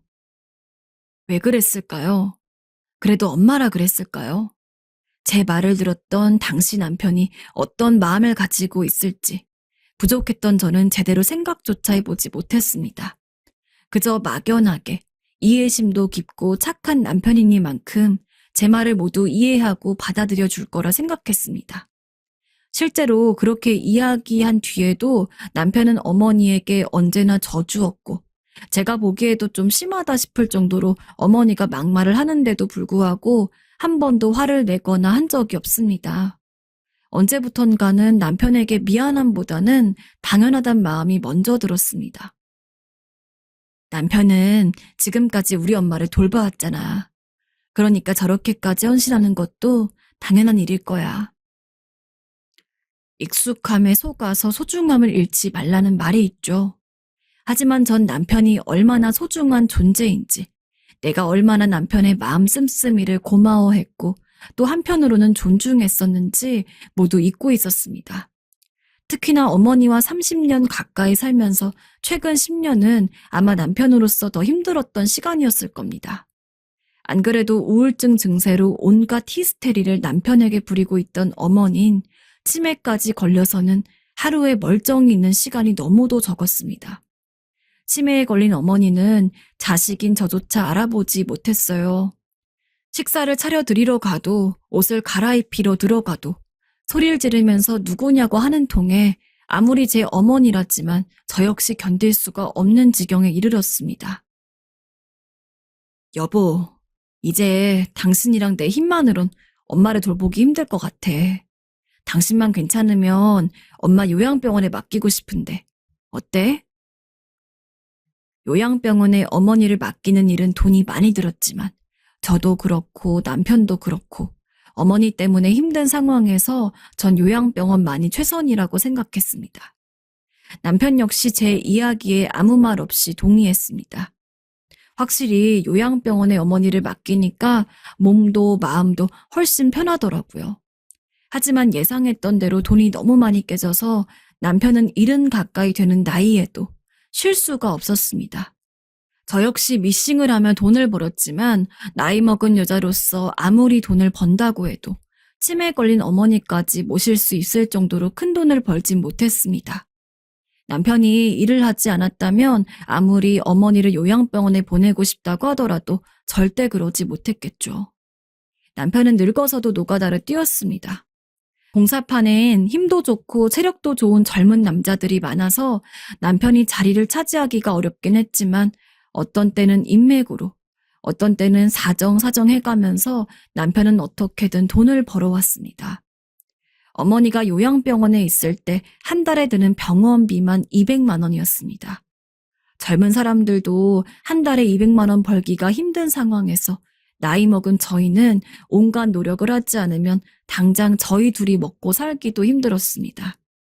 그러면서 친정 어머니 요양병원까지 챙겨야 했으니 남편이 저랑 결혼해서 정말 많이 고생했습니다. 그렇게 열심히 어머니를 모신 결과 95살의 나이로 어머니가 돌아가셨습니다. 비록 나이가 들어선 저희 집에서 직접 모시지 못하긴 했지만 오로지 요양병원에만 맡겨둔 것도 아니었기에 저와 남편은 종종 어머니를 뵈러 가고 이야기도 나누려고 했었습니다. 어찌되었던 정말로 사랑했기 때문에 그렇게 형편이 힘든 와중에도 끝까지 포기하지 않고 어머니를 모시려고 했던 겁니다. 어머니 돌아가신 건 슬프지만 그래도 이제는 우리 삶을 살 수 있겠다. 하지만 어머니가 돌아가셔서 슬픈 것과는 별개로 현실적으로 생각해 보았을 때 어머니가 돌아가셨기 때문에 저희 부부는 어머니로부터 벗어나서 조금 더 자유롭게 살 수 있었습니다. 전 남편이 내심 저처럼 어머니의 죽음을 후련해야 할 거라 생각했어요. 사실 저희 어머니였지만 저보다 더 고생한 게 남편이었으니까요. 전 이제서라도 남편이 어머니를 보살펴 준 것에 대한 고마움도 많이 표현하고 진정 부부로서 남은 세월이나마 잘 살아야겠다고 다짐했습니다. 하지만 장모님도 돌아가셨으니 이젠 이야기할 수 있겠소. 우리 이혼합시다. 난 이제 더 이상 당신을 아내라고 생각하기 힘듭니다. 지금까지는 장모님 생각해서 버티고 있었는데 이젠 그럴 필요가 없으니까 얘기하는 거요. 아니, 갑자기 무슨 말이에요? 이혼이라니요? 지금 제가 잘못 들은 거 아니죠? 너무 놀랐습니다. 설마 남편이 저에게 황혼 이혼을 선언할 줄은 꿈에도 생각하지 못했습니다. 한 번도 그런 낌새를 보인 적이 없는 남편이었기에 저는 왜 그러냐고 물어봤습니다. 그랬더니 남편은 꽤 오래전부터 이혼을 생각하고 있었다고 하더라고요. 마음 같아서는 당장 이혼을 하고 자유롭게 살고 싶었지만 한번 결혼도 했고 아이까지 있는 상황에서 남편 된 도리, 아버지 된 도리는 다 한 다음에 자신을 위해 사는 게 맞을 것 같다고 생각해서 지금껏 평생을 참아왔다고 합니다.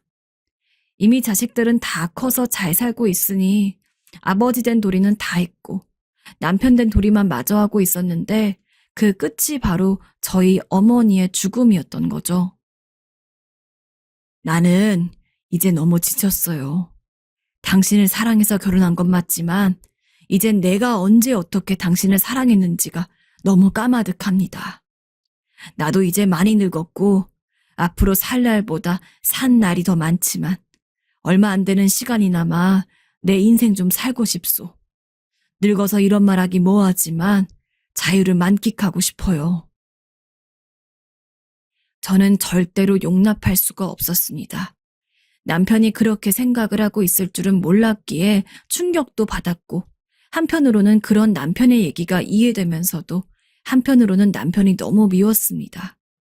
저조차도 제 마음을 마음대로 정의 내릴 수가 없었어요. 남편은 무조건 안 된다고 외치며 혼란스러워하는 저를 보고 이야기했습니다. 당신에게는 갑작스러웠겠지. 내 그것을 이해 못하는 건 아니요. 당신이 어느 정도 생각이 정리될 때까지 집 근처에서 지내고 있을 테니 나랑 이야기할 생각이 들면 그때 연락해요. 남편이 나가고도 한 며칠 동안은 아무것도 할 수가 없었습니다. 하지만 생각을 해보니까 계속 이렇게만 있을 수도 없겠더라고요. 남편이 그동안 구체적으로 어떤 생각을 해왔는지 알고 싶었습니다. 그래서 남편이 젊은 시절부터 써왔던 일기장을 집에서 찾았습니다. 일기랑은 전혀 거리가 먼 저와는 다르게 남편은 꾸준히 일기를 쓰는 사람이었습니다. 연애할 적에 일기장 이야기를 들으면서 참 부지런하다고 이야기했던 기억이 있는데 살면서 한 번도 읽어볼 생각을 안 했던 남편의 일기장을 이런 이유로 읽어보고 싶게 되리라고는. 남편이 자주 쓰던 서랍을 뒤지자 손때가 잔뜩 묻은 일기장들이 여러 권 나왔습니다. 그중에서 전 남편이 저희 친정 어머니와 함께 살게 되었을 시절에 일기부터 보기 시작했습니다. 장모님을 모시는 것이 생각보다 너무 어렵다. 각오는 하고 있었지만 내심 나와 함께 살다 보면 장모님이 언젠간 사위로서 나를 인정해 주리라고 생각하고 있었다. 하지만 장모님은 여전히 내가 못 믿어온 눈치다. 장모님은 언제쯤 내게 마음을 여실까? 처남이 대학교를 졸업할 때까지 뒷바라지를 한다는 게 너무 힘들다. 솔직히 나는 아내와 내 자식들만 생각하고 싶은데 차마 그럴 수가 없다. 지금은 그래도 그럭저럭 버틸만 하지만 내가 언제까지 참을 수 있을까? 이것이 내 운명이겠지. 남들 같은 상황이면 은퇴한 뒤 집에서 자식들 용돈 받으며 살만한 나이인데 난 여전히 일을 해야 한다. 장모님이 치매에 들렸기 때문이다. 이젠 정말 그만하고 싶다. 하지만 장모님이 요양병원에 들어간 통에 내가 일을 하지 않으면 돈을 댈 수가 없다. 난 대체 언제쯤 쉴 수 있는 걸까? 나쁜 이야기지만 장모님이 너무 오래 살지 않기를 바란다. 아내가 이런 나를 알게 되면 나한테 뭐라고 할까? 자기 어머니가 빨리 돌아가시기를 바란다고 욕을 할까? 아니면 나를 이해해 줄까?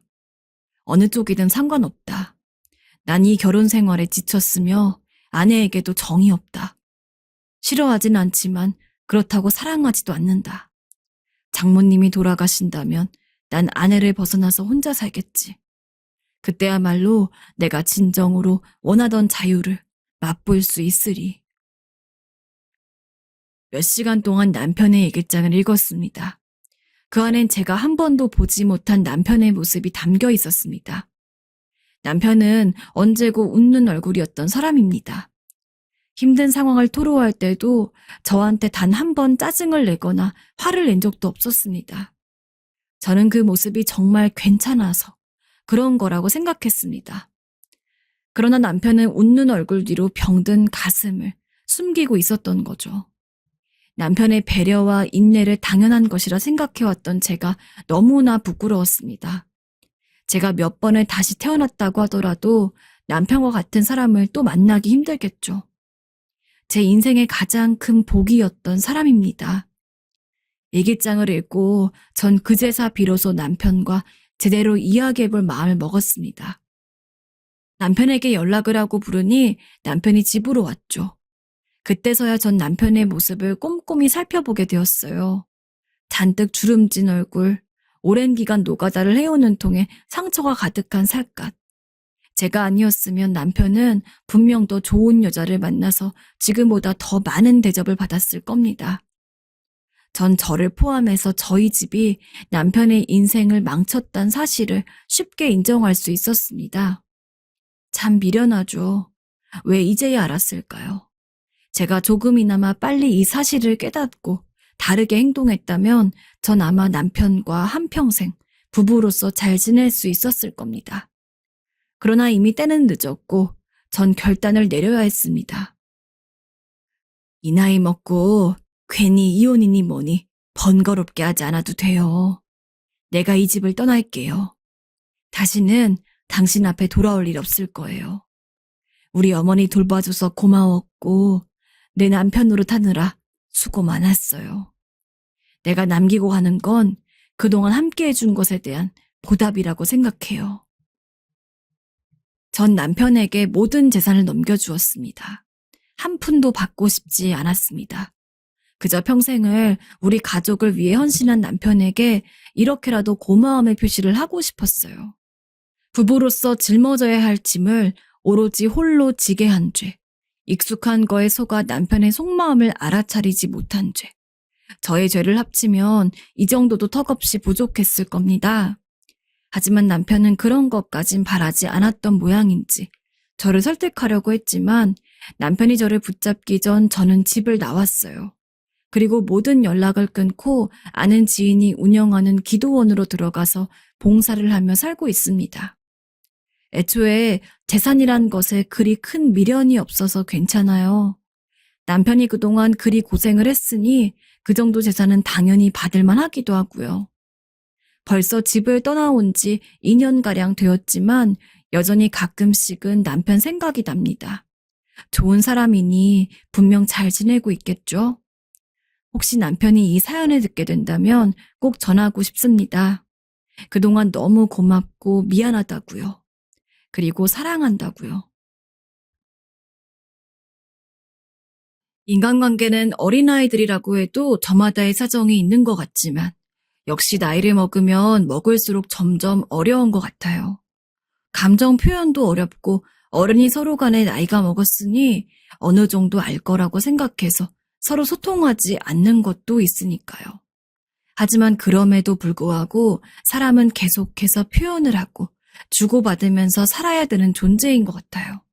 제 경우는 무척 제 자신을 힘들게 하고 아프게 하는 경우였지만 말이에요.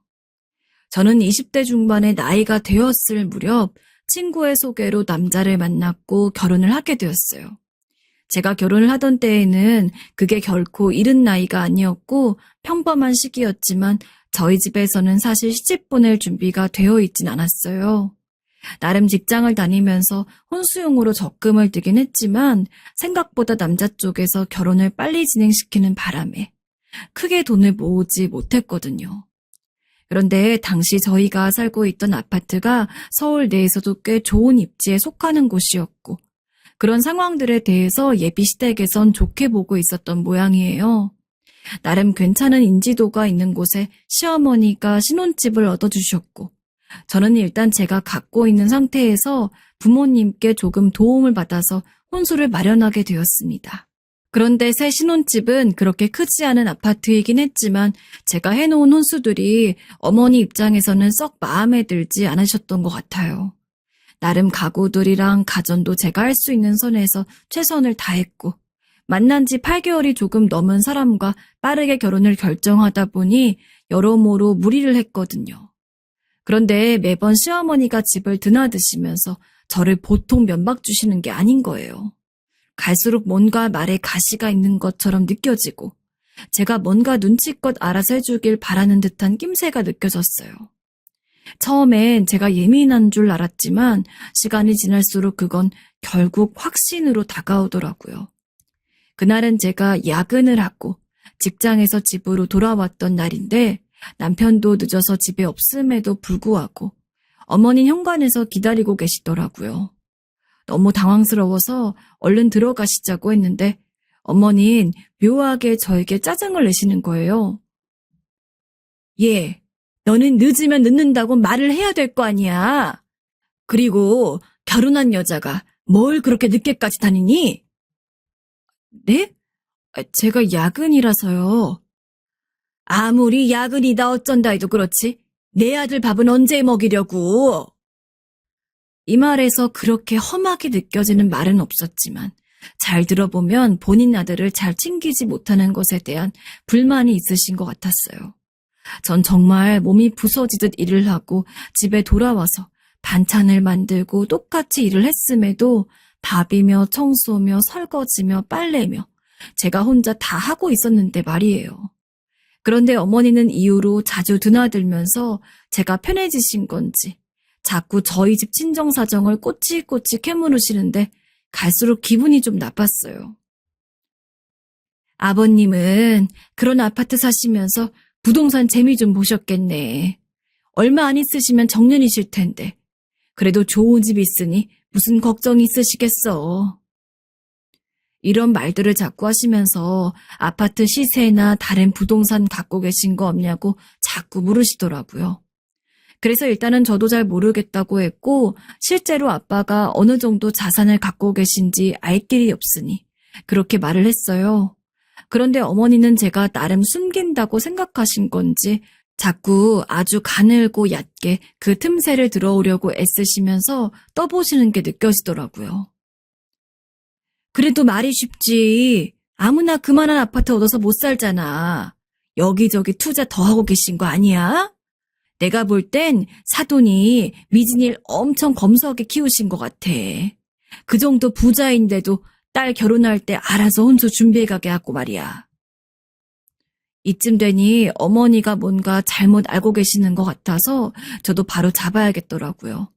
근데 저는 그때 그냥 단순히 틀린 사항만 바로 말씀드릴 생각이었어요. 하지만 이후에 저는 이게 얼마나 잘못된 행동이었는지 곧 죽어도 그냥 어머니가 저렇게 착각한 상태로 두었어야 했다는 것을 절절하게 깨달으며 살게 되었답니다. 어머니, 뭔가 잘못 알고 계신 것 같아요. 저희 아빠는 부자가 아니신데. 얘는? 무슨 소리야? 니네 친정 사는 아파트가 돈이 얼만데 왜 부자가 아니야? 그런 말하면 다른 사람들이 화내. 게다가 사업도 하고 계시잖아. 아무래도 단단히 잘못 알고 계시는 것 같아서 전 또박또박 말씀을 드렸는데 어머니의 반응이 뭔가 좀 마음에 걸렸어요. 아니에요. 그건 저희 큰아빠 집이에요. 아빠가 사업하시긴 했지만 몇 년 전에 너무 안 좋은 일을 겪으셨거든요. 그래서 다 접게 되었어요. 저희 가족도 당장 갈 데가 없어서 큰아빠 댁으로 가서 살게 된 거고요. 친척 언니들은 전부 결혼했고 식구가 줄었으니 저희 세 사람이 들어가서 얼마간 같이 산 거예요. 솔직히 말하면 여유는 큰아빠가 있으신 거지. 저희 집은 그런 형편이 못 돼요, 어머니. 이 말을 하면서 당시 저희 집 상황을 떠올라서 기분이 씁쓸했고 아빠의 지친 얼굴이나 엄마의 그늘들이 생각나서 다시 가슴이 턱턱 막히는 것 같더라고요. 그래도 엄마와 아빠는 큰아빠가 집을 빌려주신 덕분에 그 집에서 제가 취업도 하고 결혼도 했다고 감사하게 생각하고 계셨어요. 하지만 어머니의 돌아오는 반응은 상당히 실망스러웠고 본인은 멀쩡한 듯 얘기를 하려고 하시지만 누가 봐도 이상해 보였어요. 뭐야? 그럼 우릴 속인 거야? 네? 어머니 속이다니요? 어머님 본인 입으로 말하시고도 아차 싶으셨는지 괜히 주변으로 고개를 여기저기 돌리시더라고요. 다시 절 보시면서 말씀하시는데 너무 불편하더군요. 아니, 속였다는 게 아니라, 아니, 우리는 그 집이 너네 집인 줄 알았지 뭐냐. 근데 아니라고? 아니, 근데 그걸 왜 이제서, 아이고 참 기가 막혀서. 그 집이 어머니에게 무슨 상관이 있길래 굳이 계속 저렇게 되새기면서 언짢은 표정을 지으시는 건지 좀 불쾌했어요. 어머니 며느리네 집 사정인 건데 그게 왜 시어머니가 얼굴을 찌푸려 가면서 기분 나빠할 일일까요? 이날은 그냥 대강 덮어지고 넘어가긴 했는데 이후로 어머니의 태도는 너무 한눈에 알기 쉽도록 변하기 시작하더라고요.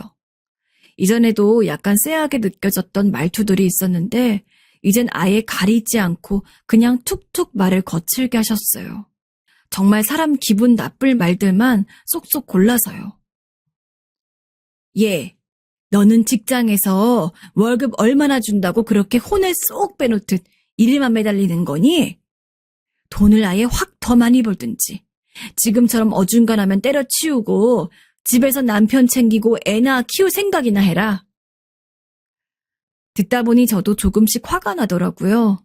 안 그래도 매일같이 보는 어머니와의 생활 때문에 내가 어머니와 결혼한 건지 남편이랑 결혼한 건지 헷갈릴 정도였어요.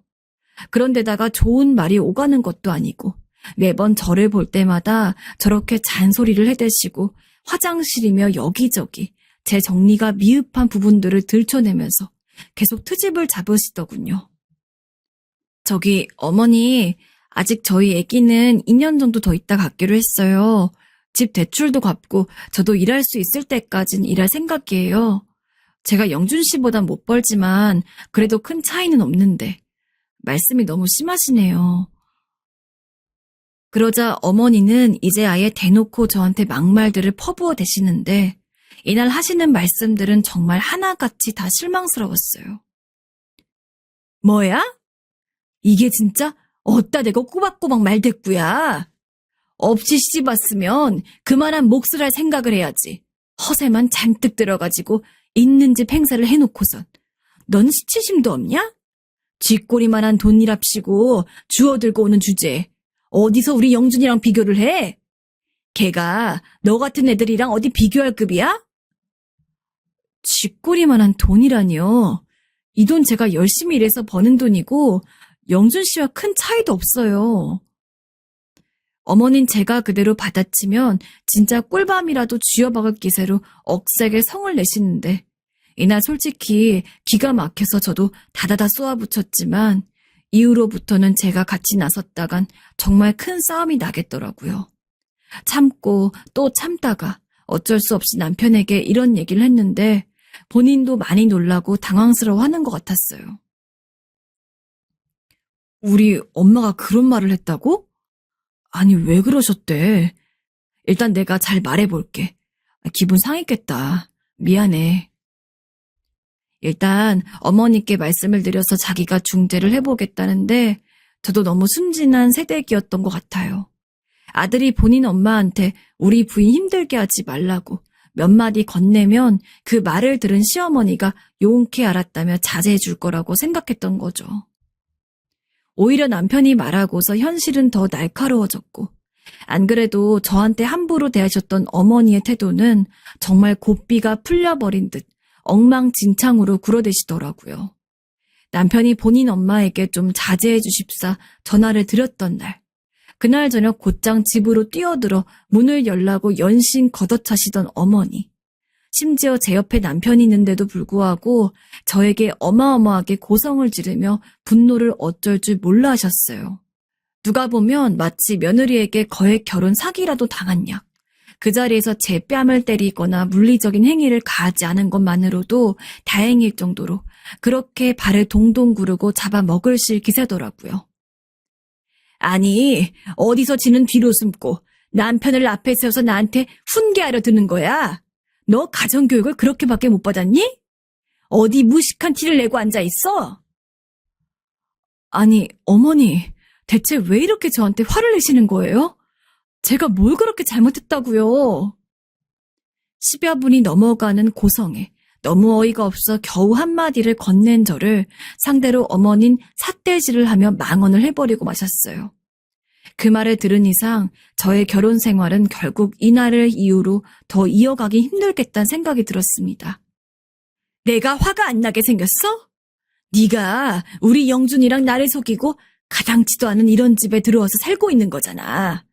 니네 엄마 아빠도 그렇지. 어디 상견례에서 세상 고상한 척하면서 홀로 아들을 키워온 나를 속일 수가 있어? 이거 사기 결혼이 아니면 뭐니? 응? 니네 집이 진짜 보통 상스럽고 거지 같은 집구석이 아니야. 어디 등쳐먹을 게 없어서 남편 없이 홀로 아들만 바라보고 키워온 나 같은 여자 속이고 있니? 아이고, 세상에 서러워서. 뭐라고요? 사기 결혼이요?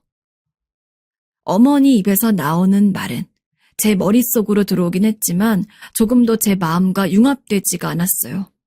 결혼 사기라니요. 우리 부모님은 딱히 저를 빨리 결혼시키고 싶어 하시지도 않았고 1, 2년 더 있다는 게 낫지 않겠냔 말도 상견례 자리에서 못내 아쉬우셔서 하신 적이 있어요. 어쩜 저렇게 본인이 말하고 싶은 대로 생각하고 싶은 대로 저렇게 험한 말들까지 곁들어가면서 사람을 막대할 수 있을까요? 엉엉 울어대는 어머니와 저 사이에서 어쩔 줄 몰라 하는 남편을 보니 모든 게 다 회의가 들고 허무하게 느껴지더군요. 그냥 전 가볍게 짐을 챙겨 들고 그 길로 나와버렸으며 좀 시간이 지난 남편이 저희 친정으로 찾아오긴 했어요. 내가 어떻게든 엄마는 막아볼게. 제발 한 번만 화 풀어줘. 우리 엄마가 홧김에 그런 말들을 한 거야. 본심이 아니고. 저에게 계속 그러지 말고 좀 진정을 해보자고 설득을 했었지만 전 2번 다시 그 집으로 돌아가고 싶지 않았어요. 결국 결론은 너무 허무하게도 이혼밖에 없더라고요. 남편은 일단 무슨 수를 쓴다 한들 자기 어머니를 배제한 선택은 하지 않을 것이었으니까요. 그렇게 전 피눈물 흘리며 이혼을 하게 되었고 이후로 완전히 시어머니와 연을 끊게 되었어요. 그리고 가급적 빨리 친정에서 다시 일을 구하고 직장을 다니다가 몇 년 뒤 독립을 하게 되었고요. 몇 년이 지나 부모님 말씀을 들어보니 남편이 저희 친정에 찾아와서 제 연락처와 근황을 그리 물었다고 하더라고요. 전 설마 남편이 찾아왔을 거란 생각도 못하고 있었고 저희 부모님도 한편으론 딸이 30대 중반이 넘도록 혼자인 걸 보시고 그냥 원래 남편이랑 둘이서만 재결합해서 살면 안 되겠나 싶으셨나 봐요. 제 연락처를 알려주셔서 그걸 통해 남편으로부터 전화가 걸려왔더라고요. 미진아, 나야. 당신이 무슨 일이야? 이혼을 한 지 꽤 오랜 시간이 지나 전화가 걸려온 것이라 저도 어느 정도 감정은 옅어져 있었어요. 하지만 반가운 사람은 아님에 분명했으니 곱게 말이 나가지 않더라고요. 그런데도 남편은 그런 저를 다 덮고 안고 가겠다며 계속 설득을 하려고 했어요. 미진아, 우리 어머니 건강도 많이 안 좋으시고 예전에 어머니 같지 않으셔. 난 그냥 그 집에서 그렇게 혼자 있어. 너랑 그렇게 이혼한 뒤로 난 사는 게 사는 것 같지가 않아. 넌 어때? 잘 지내? 영준 씨, 이렇게 전화해서 뭘 어떻게 하고 싶은 거야? 옛날 일이야. 이런 전화 하지 말아줘. 나 끊을게. 결국 저는 전화를 끊어버렸어요. 뉘앙스를 보니 전 남편 역시 재혼을 한 것 같진 않더라고요. 나야 내가 결정해서 이혼을 했고 그렇게 10여 년 가까운 시간이 흘러버린 것이지만 저 사람도 그대로 그렇게 멈춰 있다니 썩 마음이 좋진 않았어요. 이후로도 몇 번이나 끝끝내 전화를 해서 사과를 하고 저 없이 자신의 인생이 너무 힘들다며 합치자는 제안을 해오긴 했어요. 하지만 저는 계속 거절했습니다.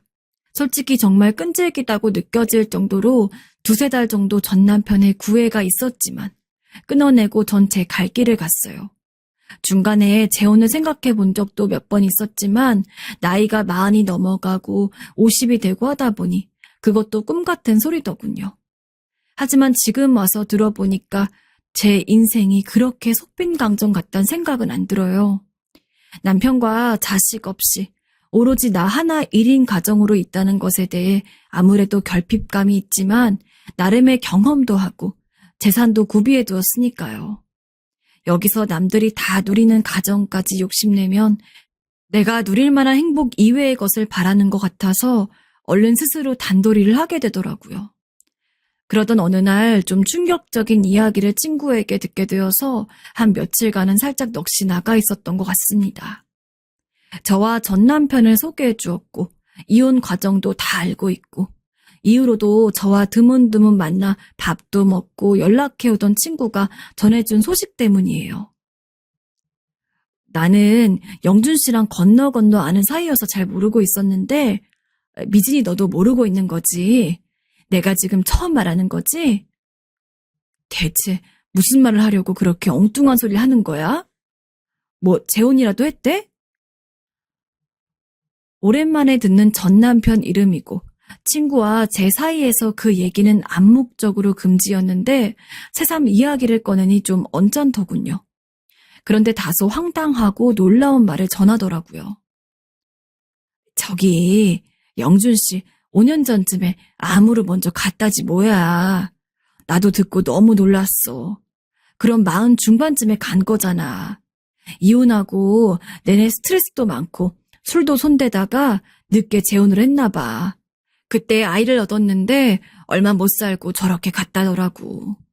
어디서 젊은 여자를 데려와서 가까스로 결혼을 시키긴 했는데 남편이 암으로 먼저 죽었으니 그 여자도 갓난쟁이 아기를 두고 집을 나가버렸다나 봐. 뭐? 암으로 갔다고? 그래. 그리고 너네 전 시어머니도 무척 어렵게 살고 있다더라. 친구의 입에서 나오는 내용 너머너머 계속 굴곡이 심해지는 것 같아서 전 입이 다물어지지 않았습니다. 간단하게 결론만 전한 내용이었지만 저는 참 마음이 뒤숭숭하더라고요. 딱히 안타깝다거나 어떻단 말이 잘 쉽게 나오지 않았고 그냥 제 속으로 생각을 할 뿐 친구에게 마땅한 답을 하지 못했어요. 그렇게 시간을 쭉 보내다가 어느덧 4, 5년의 시간이 또 지났는데 저는 예전 대학 때 은사님을 만나뵈려고 다른 동네에 갔다가 아주 익숙한 얼굴을 마주하게 되었어요. 그 사람은 절 못 봤지만 전 한 몇 초의 시간을 들여 자세히 본 결과 바로 알아볼 수 있었어요. 바로 저희 전 남편의 어머니, 그렇게 저를 못 살게 굴었던 시어머니를 말이에요. 제가 처음 배웠을 때 어머니가 제 나이쯤 될랑말랑 했으니 거의 80대가 다 되셨겠다 싶더군요. 워낙 눈매도 진하고 강렬한 인상이시기 때문에 웬만해선 알아보는데 어려움은 없었어요. 하지만 제 눈길을 바로 끌었던 것은 어머니를 보게 된 장소와 그 특성 때문이었어요. 근처 카페에서 은사님을 만나 뵙기로 해서 걸어가던 중에 리어카를 밀면서 폐지를 정리하는 웬 할머니를 보게 되었고 낯이 익어서 한참 본 것뿐입니다. 근데 그게 저의 예전 시어머니라니요. 한참을 우뚝 서서 바라보고 있었지만 정말 세상에 아무런 재미도 관심도 없는 듯한 표정으로 주저앉아 폐지를 계속 한쪽에서 정리를 하고 툭툭 우겨넣고 계시더군요.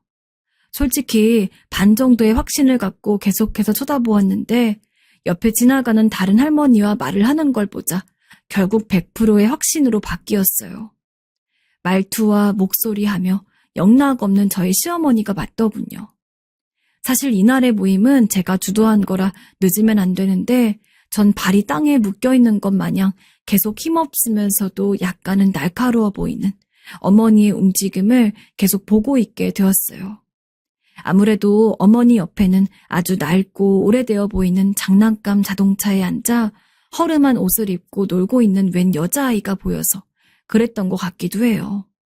누가 봐도 그 아이가 어머니의 손녀이자 전 남편이 세상에 남기고 간 아이라는 거를 알 수 있겠더군요.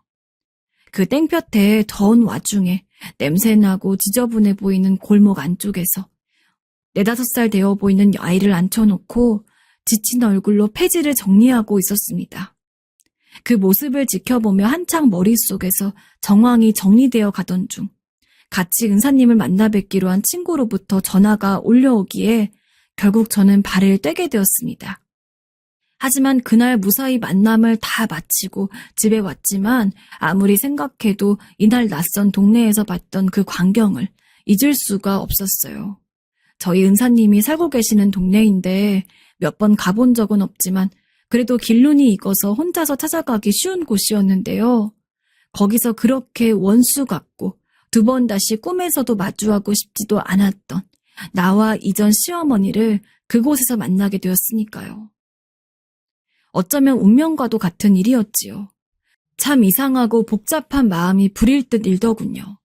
몇 번을 머릿속에서 떨쳐내려고 하다가 지난 일까지 갑자기 뜨문뜨문 기억 안에서 올라오면서 제가 서름을 당했던 일, 모질이 취급을 받으면서 등짝을 얻어맞기도 했던 일들이 우수수 스쳐갔어요. 다시 뒷골 언저리가 아파오면서 확 분노가 올라오고 왜 그때 이런 말들을 못했을까, 더 못 받아쳐줬을까 하는 이갈림이 올라오기도 했어요. 그렇게 며칠을 까맣게 탄 후라이팬에 뜨거운 물을 넣어서 팔팔 끓여냈듯 제 안에 남아있던 온갖 재와 같던 감정들이 한참을 올라와서 부글부글 저를 요리에 대고 말도 아니었어요. 쫓아가서 왜 그렇게 살고 있냐고 거지 같은 집이네 하고 함부로 무시해대더니 보기 좋다고 해야 하나. 별 생각이 다 들었고요. 근데 그 우글거리는 감정들에 한창 시달리며 조금씩 털어내다 보니 아주 슬그머니 그리고 아주 은근하게 전 남편의 얼굴이 조금씩 해가 떠오르듯 제 마음 안에서 올라오기 시작했어요.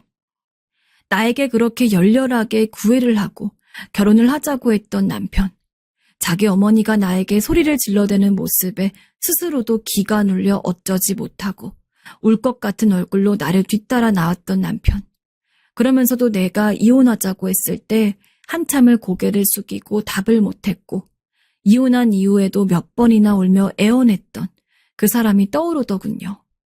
잘 살기까지 바란 건 아니지만 그렇게 가버렸을 줄은 몰랐고 그날 우연히 보게 된 어머니의 행색을 보아하니 아주 뒤늦게 전 남편의 인생과 그의 죽음이 가엽게 느껴지기 시작했어요. 그제서 그를 향한 짙은 슬픔과 가련함이 밀려오더군요.